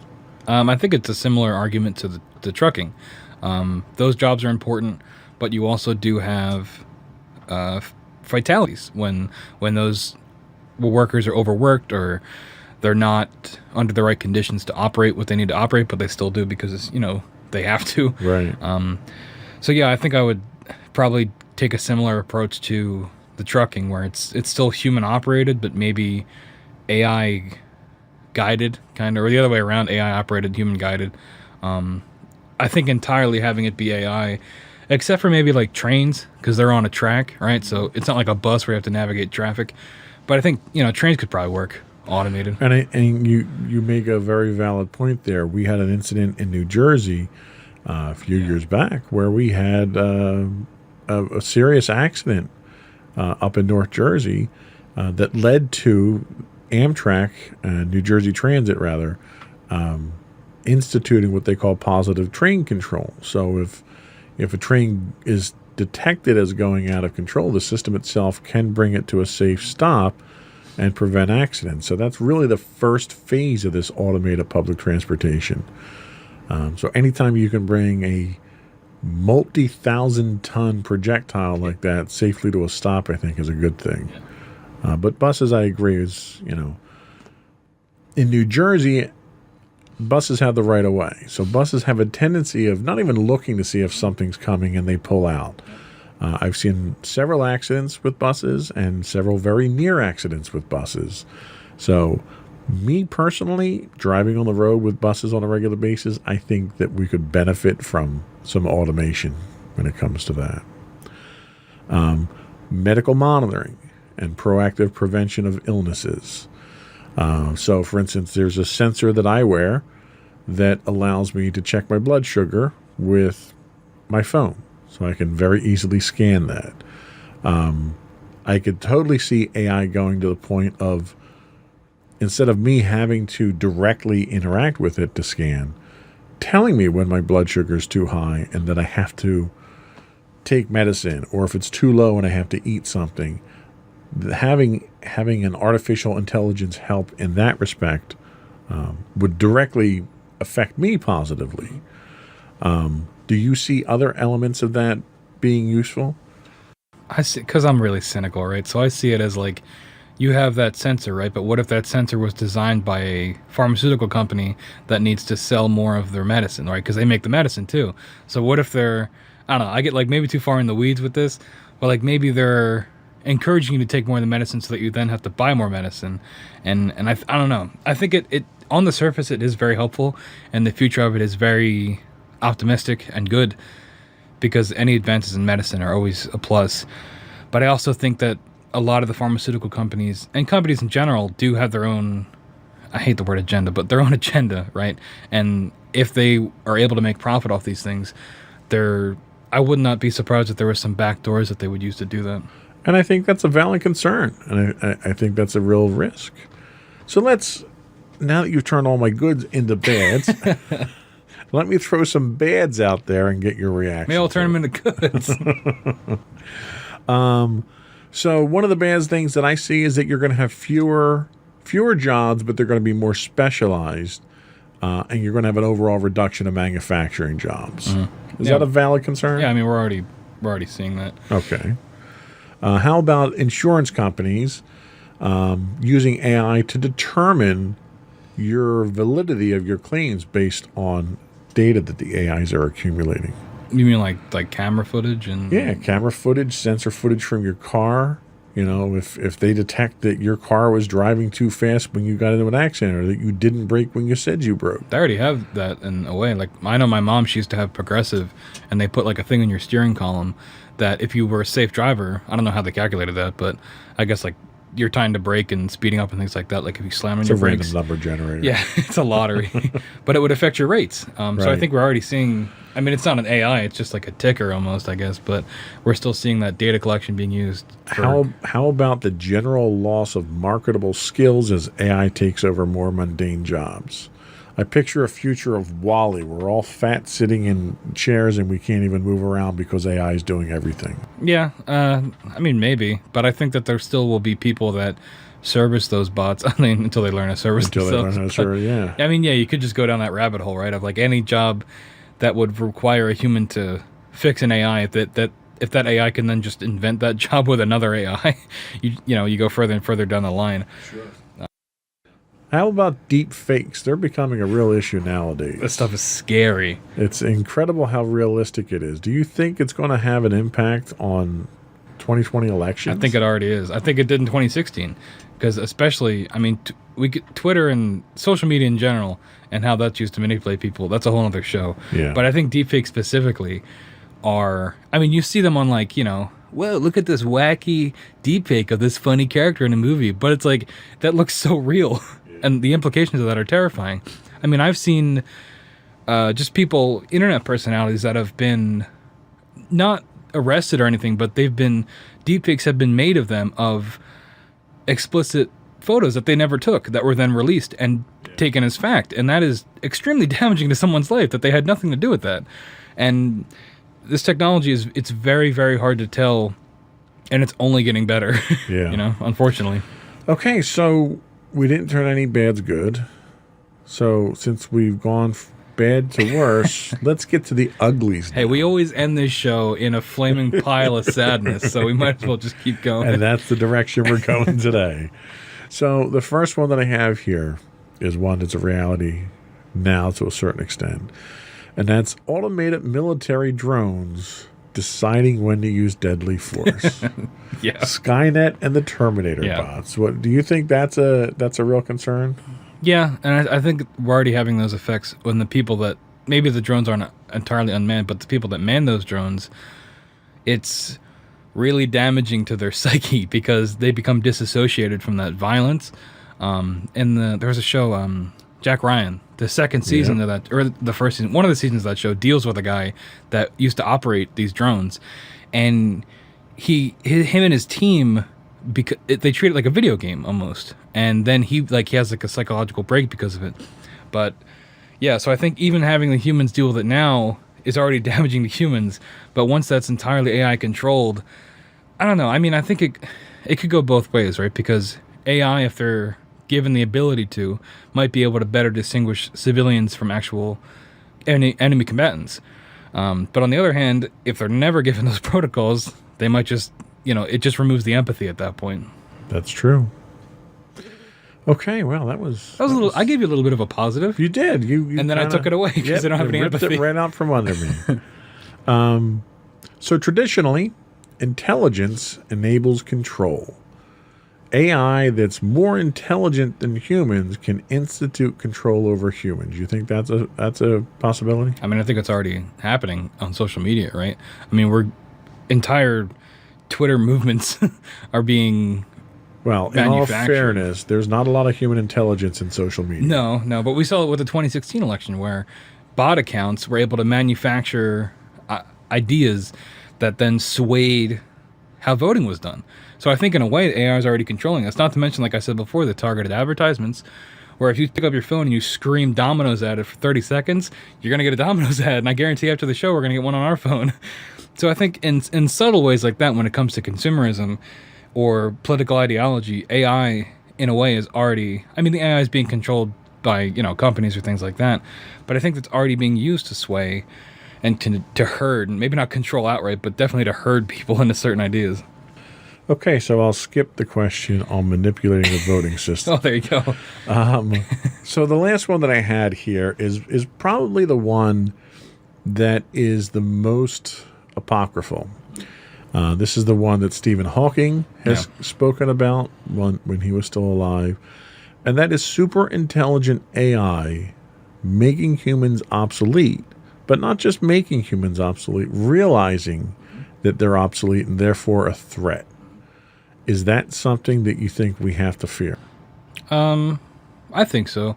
I don't know at what point in our history, but I think if you follow that line of thought, it definitely makes sense, right? If AI realize that, because even humans realize that we're a negative force on basically everything in terms of the planet. We consume, we don't really give back that much. In terms of input and output, our ratios are all wrong. And I think an AI would be able to see that pretty clinically, and just make the easy decision that, we're doing the planet in terms of sustainability a favor, which, it's not a great outlook, but I don't know why they'd see it any other way, unless they were able to program compassion or mercy. I think you've got a valid point there. So the one question I do want to leave you with and get your reaction on is, as part of our human evolution, Do you think that AI is a tool to lead us down that path? Or do you think it is at best a distraction or at worst a detriment to humanity? I think it's definitely a tool that allows us to elevate what we're able to do through the use of technology, just like we would do with, the invention of the hammer or the wheel. The difference is that those things don't have brains, right? So I think that as you follow the progression of how AI become more and more sophisticated, unless we put a cap on it and stop that intelligence from evolving too far, I do think you'll have even a philosophical crisis on your hands of what does it mean to be alive and what does it mean. And countless sci-fi movies and books and things have covered this before, but I think that if we allow it to go far enough, that's probably what we're going to end up with. And because we're already the dominant species, it'll probably will react negatively to another thing, threatening us. Okay, and I wish I could disagree with you, but I think I'm along the same lines as you are. Yeah. So since we're almost to the end of things, so we don't end in a burning pile of sadness, a couple really great movies and books that deal with this AI thing. I watched a movie recently called Ex Machina. It's got Oscar Isaac and Domhnall Gleeson. It deals with kind of like what I was just talking about, where like what does it mean to be human and things like that. That's on Netflix. Love, Death, and Robots. It's a bunch of short episodes, but some of them deal with that as well. Also, this book I brought for you, Robopocalypse. It doesn't have the dust jacket, but yeah, that book is basically about, it takes place after a robot war has happened. Humanity came out on top, but then it goes back in time, and it finds like archival footage almost of how that came to be. And it gives a really realistic look at possibly in the near future how something like this could happen. So if those concepts interest you at all, I think those are definitely worth checking out. So there is fictional hope in the future for us. Oh, there's always fictional hope. You can always bury your head in the book and ignore everything. Okay, I think that was all we had for today. Thank you for your time, Sam. We would invite anyone to subscribe to our podcast. You can get us as Insights into Tomorrow for our audio podcast. Our video podcast, you can look for Insights into Things on Apple Podcast, Spotify, Stitcher, Google Podcast, etc. We do stream 5 days a week, 6 days a week on Twitch at twitch.tv/Insights into Things. And we would welcome comments or suggestions, questions, anything you have for us for the show. You can email us at comments@insightsintothings.com.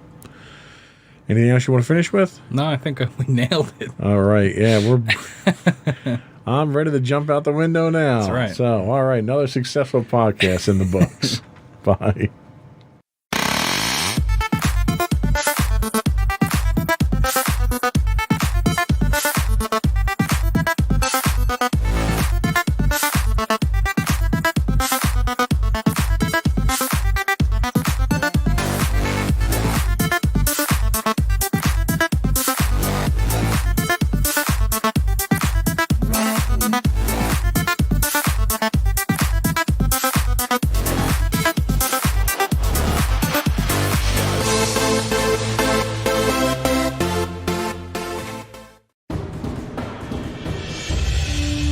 For over 7 years, the Second Sith Empire has been the premier community guild in the online game Star Wars: The Old Republic. With hundreds of friendly and helpful active members, a weekly schedule of nightly events, annual guild meet and greets, and an active community both on the web and on Discord. The Second Sith Empire is more than your typical gaming group. We're family. Join us on the Starforge server for nightly events such as operations, flashpoints, world boss hunts, Star Wars trivia, guild lottery, and much more. Visit us on the web today at www.thesecondsithempire.com. insightful podcasts by informative hosts.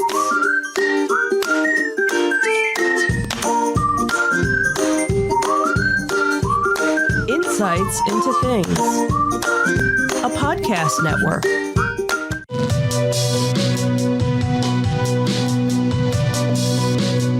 Welcome to Insights into Tomorrow, where we take a deeper look into how the issues of today will impact the world of tomorrow. From politics and world news to media and technology, we discuss how today's headlines are becoming tomorrow's reality.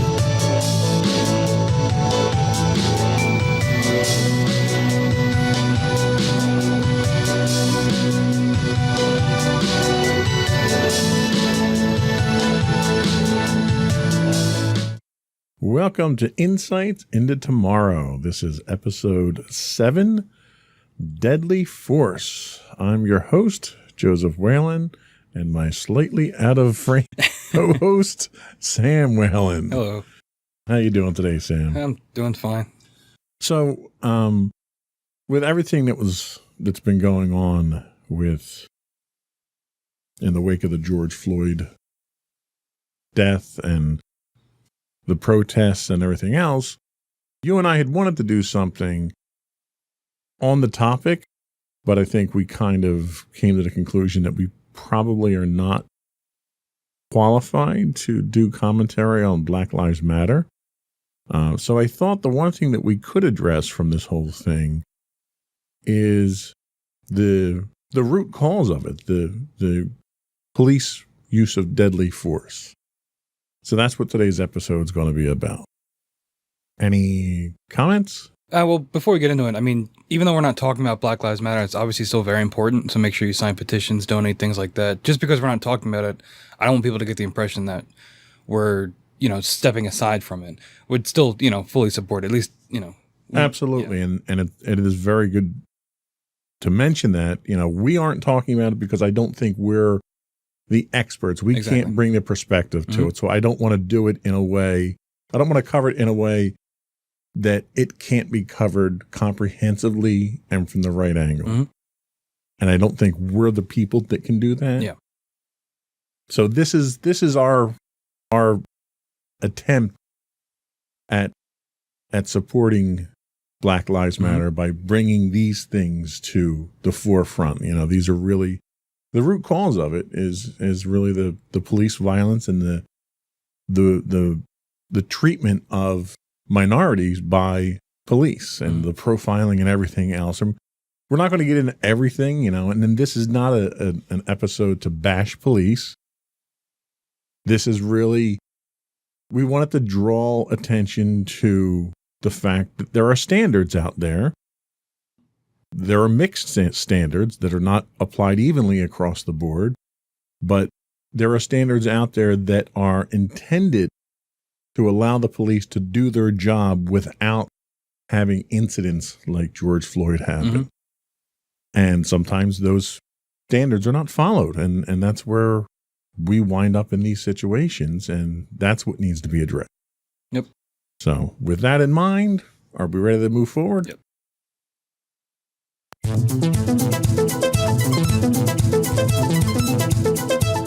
So the first thing I think we kind of need to do before we dig into the meat and potatoes of the subject is kind of define what deadly force is.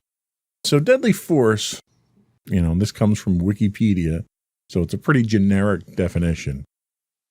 Deadly force or lethal force is use of force that is likely to cause serious bodily injury or death to another person. In most jurisdictions, the use of deadly force is justified only under conditions of extreme necessity as a last resort. All lesser means have failed or cannot reasonably be employed. It goes on to say that firearms, bladed weapons, explosives, and vehicles are among those weapons, the use of which is considered deadly force. The use of non-traditional weapons in an offensive manner, such as baseball bat, sharp pencil, tire iron, or other items may also be considered deadly force. So let's just take a second to talk about that. So in certain circumstances, police are authorized to use deadly force. But that does not give police the right to be judge, jury, and executioner. So there has to be some restraint placed on that. Did you have any comments on our definition that we're working off of? No, I think it's definitely accurate. I mean, it says when all lesser means have failed, and I think that as we go on, we're going to see that that's not always used as a last resort. That sometimes, well, more often than not, that deadly force is employed in situations where there were other options, maybe, and it's murky because the officer can always say that their life was in danger, which can be open to interpretation. But I do think that in this instance, the deadly force should be used as a last resort, and as I said, we'll go through and see how often that applies. Right. So there is a legal standard for using deadly force by police. So, broadly speaking, the use of deadly force by law enforcement is necessary and permitted under specific circumstances, such as self-defense or in defense of another individual or group. And this is kind of what you were mentioning, where that's kind of the out, where if the officer says, well, I thought my life was in danger, in some jurisdictions that gives him the right to use deadly force, even if the person they're trying to apprehend is not committing crimes that warrant that level of response. The problem I think we've run into is that there is no single universally agreed upon set of rules for use of force. The International Association of Chiefs of Police has described the use of force as amount of effort required by police to compel compliance by an unwilling subject. Now, I think you'll agree that's a pretty vague standard that we have there. What concerns do you have about that standard that they have? Well, I mean, ultimately, in the court of public opinion, you'd think that it would be more, you trust the police. You're supposed to trust your police. But in these instances, when they're the one that may hold all the power in these situations, and it's their word before yours, they're the ones that get to write the narrative in these situations. And I think that can be dangerous, especially when you bring in things like systematic racism and profiling and things like that, which can skew what an officer may do and their motivations behind it. Right. I agree. And it goes on to say that officers, they receive guidance from their individual agencies, but there's no federal mandate, let's say, for rules that govern when officers should use force. And that use of force has to be there's the context in which the situation has to be taken into context. There's no two situations that are the same, and there are no two officers that are the same. So there isn't an automated response. Like it's not like machines, mm-hmm. Where you can perform the same thing over and over. The situations are always different. And in potentially threatening situations, an officer will quickly tailor the response to apply force. And, looking at it from the perspective of a police officer, you don't have a lot of time in dangerous situations to make a decision. Sometimes people, a scenario that comes to mind is you're responding to an alleged armed robbery. And you chase a subject into a dark alley, and the subject reaches into his pants to pull something out. As a police officer, you've got a split-second decision there to determine, is this guy pulling out his ID? Is he pulling out a gun? Is my life in danger? And in that split second is where tragedies happen. Situational awareness is also essential in these cases. Officers are trained to judge when a crisis requires the use of force and to regain control of a situation. Now, my concern there is that not all officers receive the same training. There's no uniform training across the board throughout the country. What are your thoughts on that? I don't know if you watched Last Week Tonight with John Oliver, but they talk about this one specific kind of trainer that it's almost like seminars that he goes around. This guy goes around the country, and I forget his name. And he goes around the country and trains police. And he has this like predator mindset where he encourages police to be like apex predators. And so this guy has gone all around the country. So you have no idea what kind of training these officers are getting, just like you said, because there's no set standard.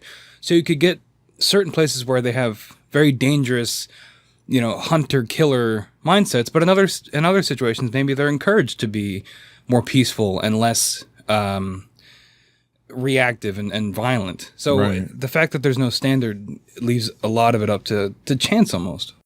So it's worthwhile to talk about the amount of force that is used, because I think we can all agree that when a police officer is responding to an incident and you have a non-cooperative suspect, chances are you're going to have to use some kind of level of force, whether that's vocal persuasion or you have to resort to physical use, whatever it is.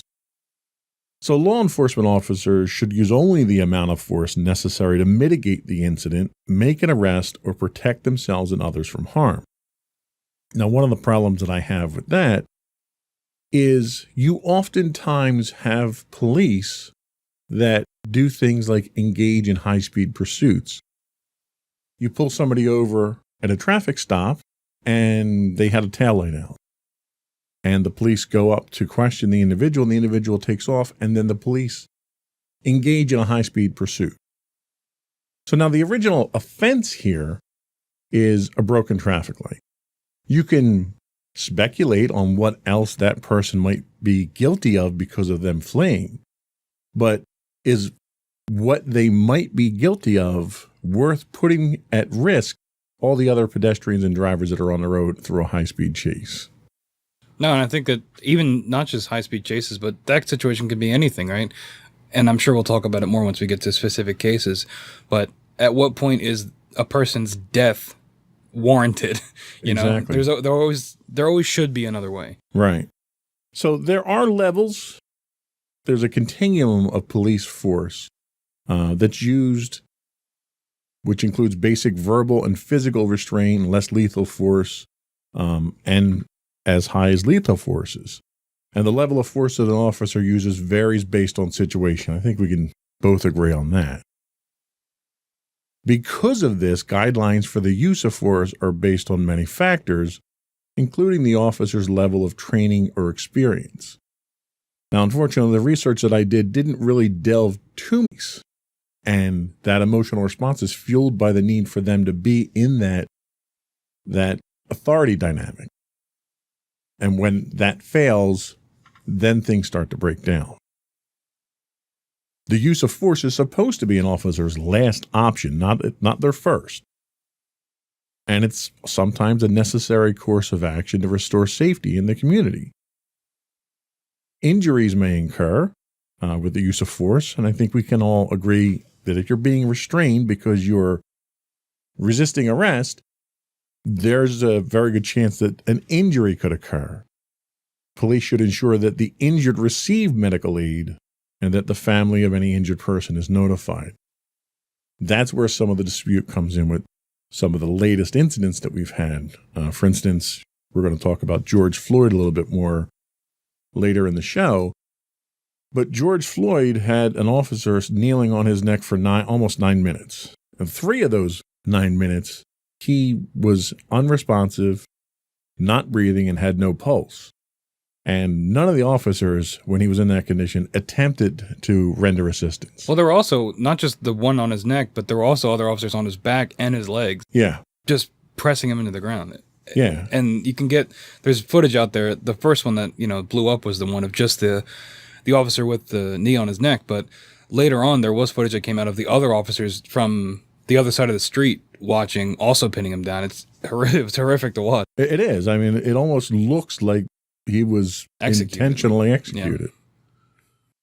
So the police use something called the use of force continuum, or the use of force spectrum, and that kind of tells you when to use what level of force. We're going to take a quick break, and then we'll come back and we'll talk about that in more detail. For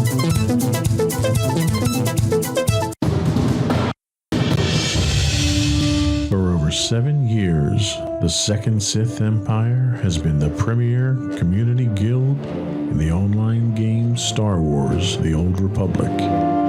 With hundreds of friendly and helpful active members, a weekly schedule of nightly events, annual guild meet and greets, and an active community both on the web and on Discord. The Second Sith Empire is more than your typical gaming group. We're family. Join us on the Starforge server for nightly events such as operations, flashpoints, world boss hunts, Star Wars trivia, guild lottery, and much more. Visit us on the web today at www.thesecondsithempire.com.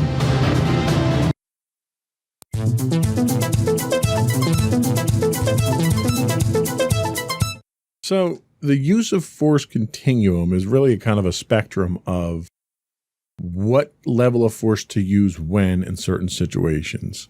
The Supreme Court has recognized that the right to make an arrest or investigatory stop necessarily carries with it the right to use some degree of physical coercion or threat.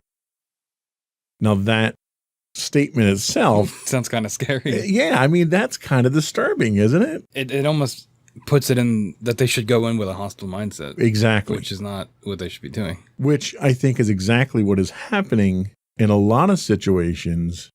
And when you see a lot of these movements to defund the police, it's driven by that mindset of every time you call 911, whether it's for a domestic dispute, a car accident, a heart attack, the first person to show up is a police officer with a gun and this mindset of I'm the authority. And that immediately puts a lot of people on a defensive posture at that point in time. Especially if the police are going into a situation that's already really tense and already right on the brink of like a powder keg almost. You have an officer show up who is armed, and that can without the officer even doing anything, unfortunately, can add another degree of tension to that situation. Absolutely. You're injecting an aggressive mentality into a situation that's already about to explode. Especially if it's in a situation dealing with, minorities or a low income area, because they're already suspicious of police to begin with because of police violence and, things like that. Absolutely. So the degree of coercion or force use must be proportional to the threat and escalate only in response to the threat. Most law enforcement agencies have policies that guide their use of force, but again, they're not applied evenly across the board throughout the country. The policies describe an escalating series of actions an officer may take to resolve the situation.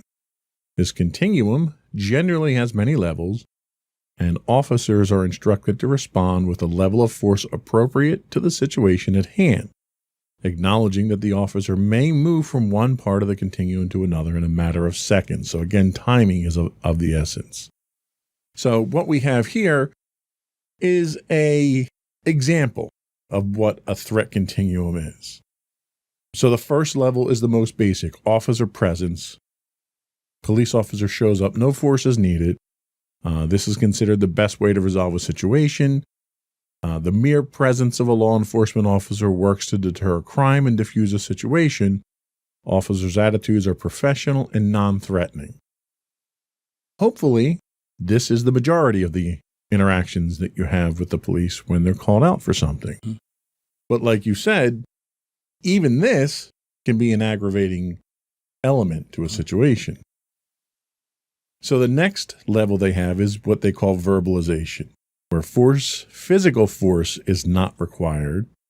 Officers issue calm, non-threatening commands. Let me see your identification and registration.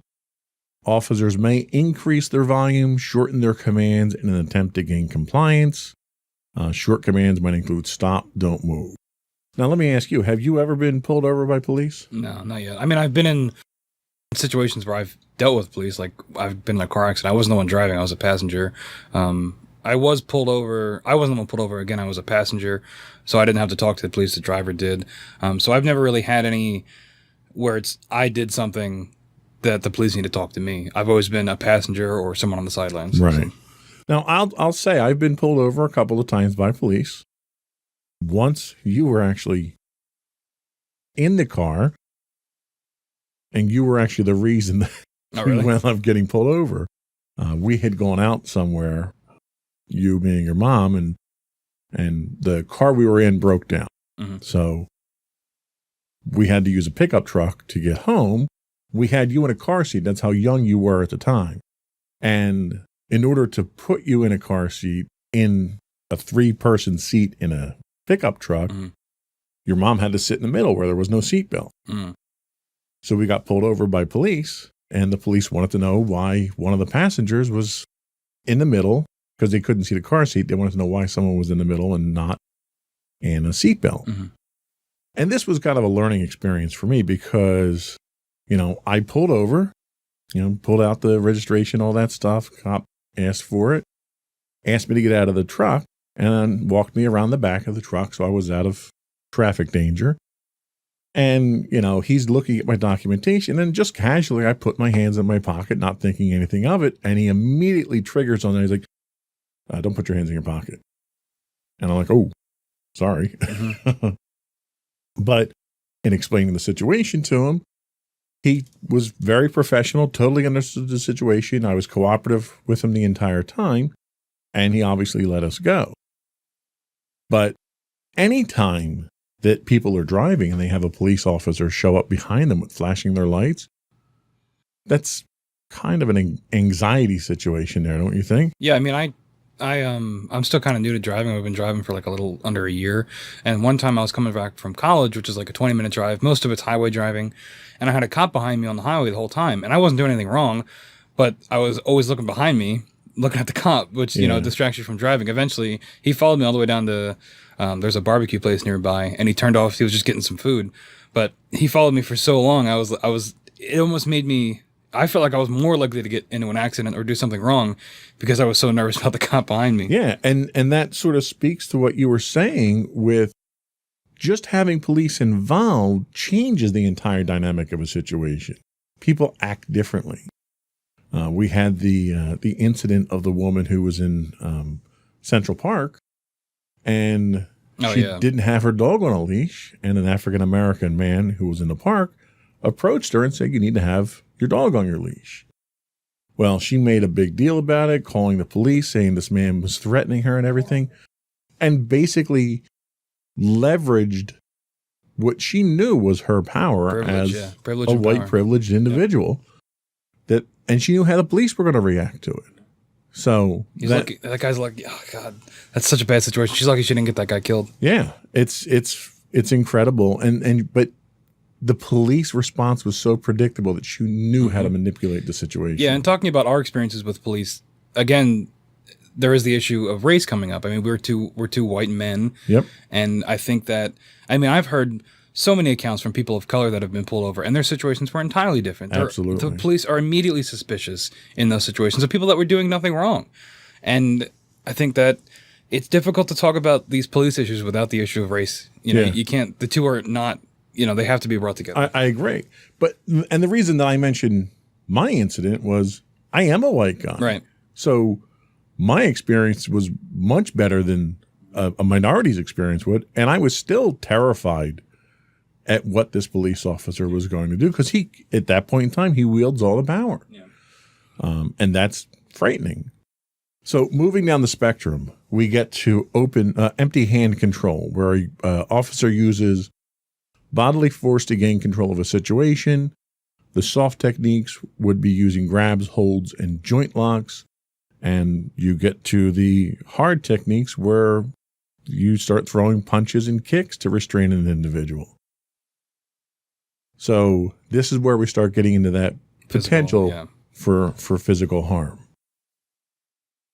The next step that they have is less lethal methods. Officers will use less lethal technologies to gain control of a situation, using blunt impact, using batons or projectiles.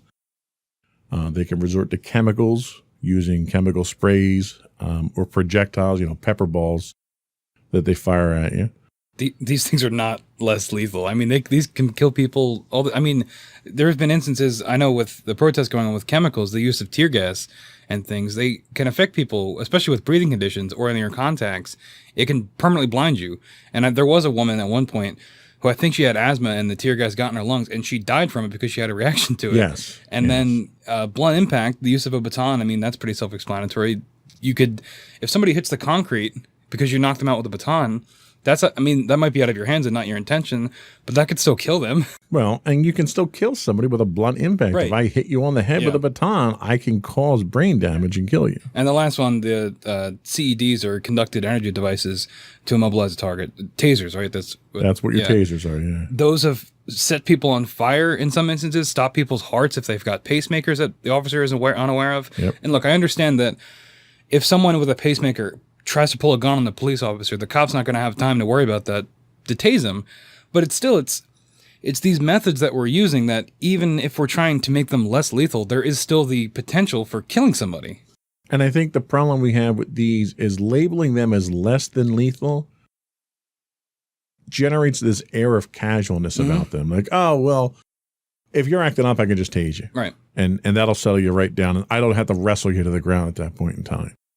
And you can kill somebody with it, either through electrocuting them, stopping their heart, or when they go down, it's very easy for them to hit their head and whatever, because you're uncontrolled when you go down.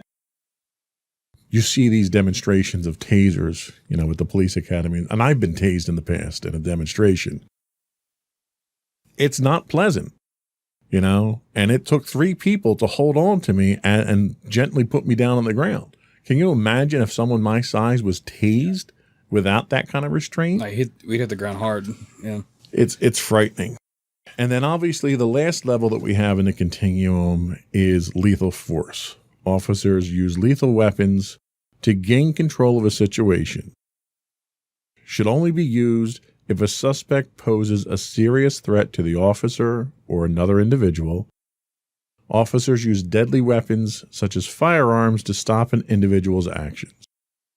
And this is an alternative. It has to be an alternative because there are perpetrators out there that will use deadly force indiscriminately, whether it's targeted at police, at citizens, or whatnot. We had an incident, a year ago, 2 years ago, near the Deptford Mall near us, where shoplifters were identified, I guess, by the store security. The police were called, and the shoplifters got into a waiting car, and the car gunned it right at a police officer in its path, and the police officer pulled his weapon and fired and killed an individual in the car as a matter of self-defense, is what he claimed at the time. So a car is a deadly weapon, and they tried to use it like that, if nothing else, to intimidate the police officer in vacating the way. Should the person have been killed for shoplifting? That's a pretty extreme. I think if in that instance, I know that I mentioned it earlier, the use of the reasoning, officer's life was threatened, but in that instance, they might have been if they were driving at the police officer. That's true. The problem that I have in that situation is you're in a crowded plaza. There are other citizens, other pedestrians around. What's the guarantee that you're not going to fire your weapon, discharge your weapon, miss the target, and then hit an innocent civilian for a shoplifter?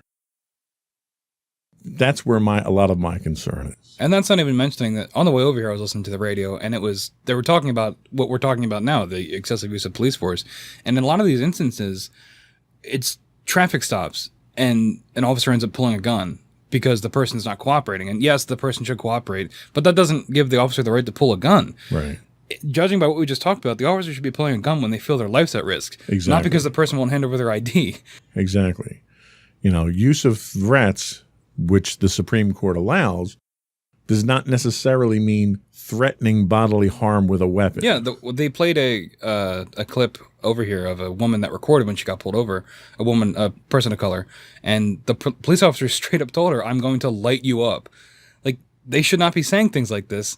And then that woman ended up dying, not in the traffic stop. 4 days later, she was found hung in her cell. It was rolled as a suicide. Her family didn't believe that. But it's things like this where the use of firearms to intimidate is a real problem. Yeah. So let's take a quick break here, and we'll come back, and we're going to talk about what excessive force is and what unreasonable force is.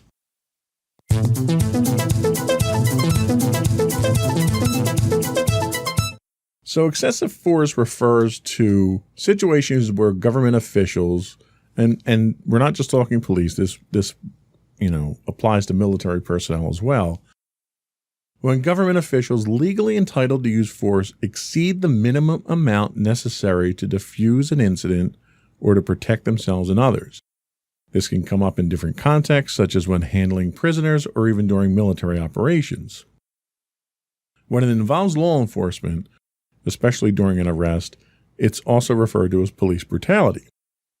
The constitutional right to be protected from excessive force is found in the reasonable search and seizure requirement of the Fourth Amendment, and the prohibition on cruel and unusual punishment is in the Eighth Amendment. So we're talking constitutional rights here. This is something that should not be left up to an officer on the street to determine what your constitutional right is at this point in time. Yeah, but even the wording there allows for loopholes, right? Reasonable search and seizure, cruel and unusual punishment too. Like, a lot of these things can be twisted to waive those constitutional rights by an officer, I feel like. And I think that's where we get into the issues, is because a lot of these terms, even though they're right there in the Constitution, are purposely able to be manipulated and changed to allow for excessive force like this. And that's a perfectly valid point. And a lot of times, if you're going to challenge these field interpretations of the Constitution, you have to do that in a court of law before a judge. And in order to do that, you have to survive the encounter. And if you don't, then it's really not in your favor at that point, is it? So unreasonable force, in the Supreme Court case of Tennessee versus Garner, the court found that police used excessive force by shooting an unarmed, non-threatening teenager in the head while fleeing a house he had burglarized. At the time, the Tennessee law authorized the use of, quote, all the necessary means to effect the arrest of fleeing suspects regardless of the situation. Which, what could possibly go wrong with that wording? Yeah, I mean, I guess going into it, he had burglarized a house, so that was their justification. Even it says so, non-threatening, so maybe they weren't aware that he wasn't armed. I don't know. Well, he's running away. Yeah. Who's he threatening while he's running away? Not to mention that they're not supposed to shoot you in the head, right? They're supposed to be aiming for center mass, right? So the court overturned the state law because it allowed for unreasonable use of force in violation of the Fourth Amendment. So again, we have to appeal to the courts. Doesn't do anything for the victim in this case, but hopefully we get some reform later on that it solves some of these problems.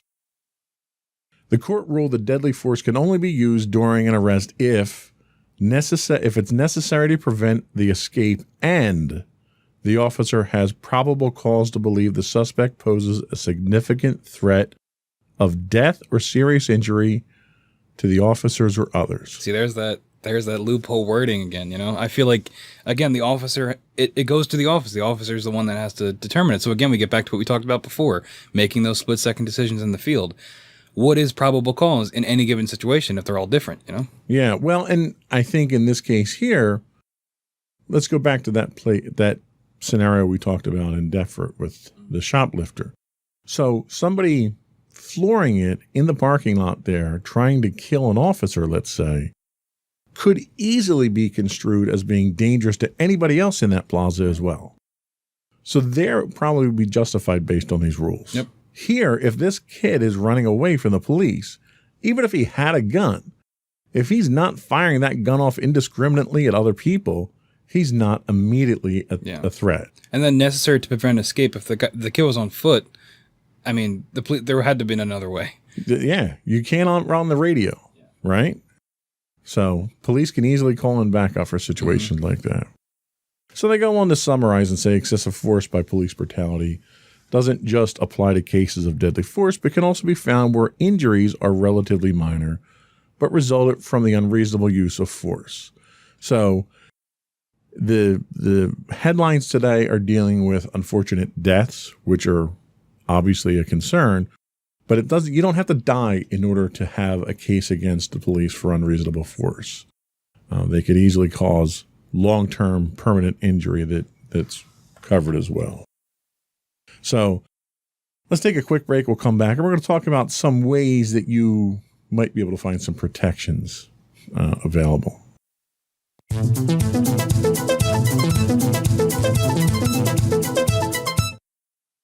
So excessive force is a constitutional violation that can be remedied by filing civil rights complaints for monetary or injunctive relief under Section 1983 of the United States Code. Okay, so if you survive the encounter, you can sue. I'm not sure that that's something that leaves a lot of comfort for the people that are victimized by this. Well, that's if you can even afford to sue, right? I mean, the legal fees are going to get out of control, especially when these cops are typically backed by unions, which are going to, go to bat for them no matter what. And we're seeing that a lot now with the protests and then subsequent officers getting fired or paid leave, things like that. Right. Police unions are some of the biggest obstacles, and I know that we have a section on that coming up, but they're some of the biggest obstacles in any kind of actual law, civil suits or civil rights complaints, things like that. Absolutely. Now, you can also file a complaint with the United States Department of Justice, who might decide to investigate your case, although that's optional for them. When deciding whether a government official, such as a police officer, engaged in excessive force, courts look at the totality of circumstances to determine whether the actions are objectively reasonable. In making this determination, judges use the perspective of a reasonable officer on the scene, lacking the benefit of hindsight. Now, let's take that statement for a second there. What is a reasonable officer? Maybe they had a bad day. Maybe they had a bad morning. Bad cup of coffee. Right. That's the thing. You've got human error written all over this because you don't know what mindset that person was in. You don't know if that person was an anti-Semite and dealing with a Jewish suspect or a racist dealing with an African-American suspect, and it completely changes the mindset. Yeah, and I kind of think I'm kind of the mind where these things are worded intentionally, that the officers are always portrayed in this positive light in these kind of situations, even if they were the ones that took a life unnecessarily. They're the reasonable officer. They're without the benefit of hindsight, things like this. This is where the systematic aspect of it comes in. It is. And again, I don't want to turn this into let's bash the police, because I think the vast majority of law enforcement officers out there are genuinely interested in enforcing the law and protecting people. But there are bad cops. We know there are bad cops. And the system itself does a very poor job of weeding out these bad cops. And the bad cop argument is always, because that argument would never apply to any other profession. If a surgeon kills 10 people, they're not going to, they'll fire the surgeon. He'll get malpractice. He'll lose his license. If a cop kills someone like George Floyd or Brown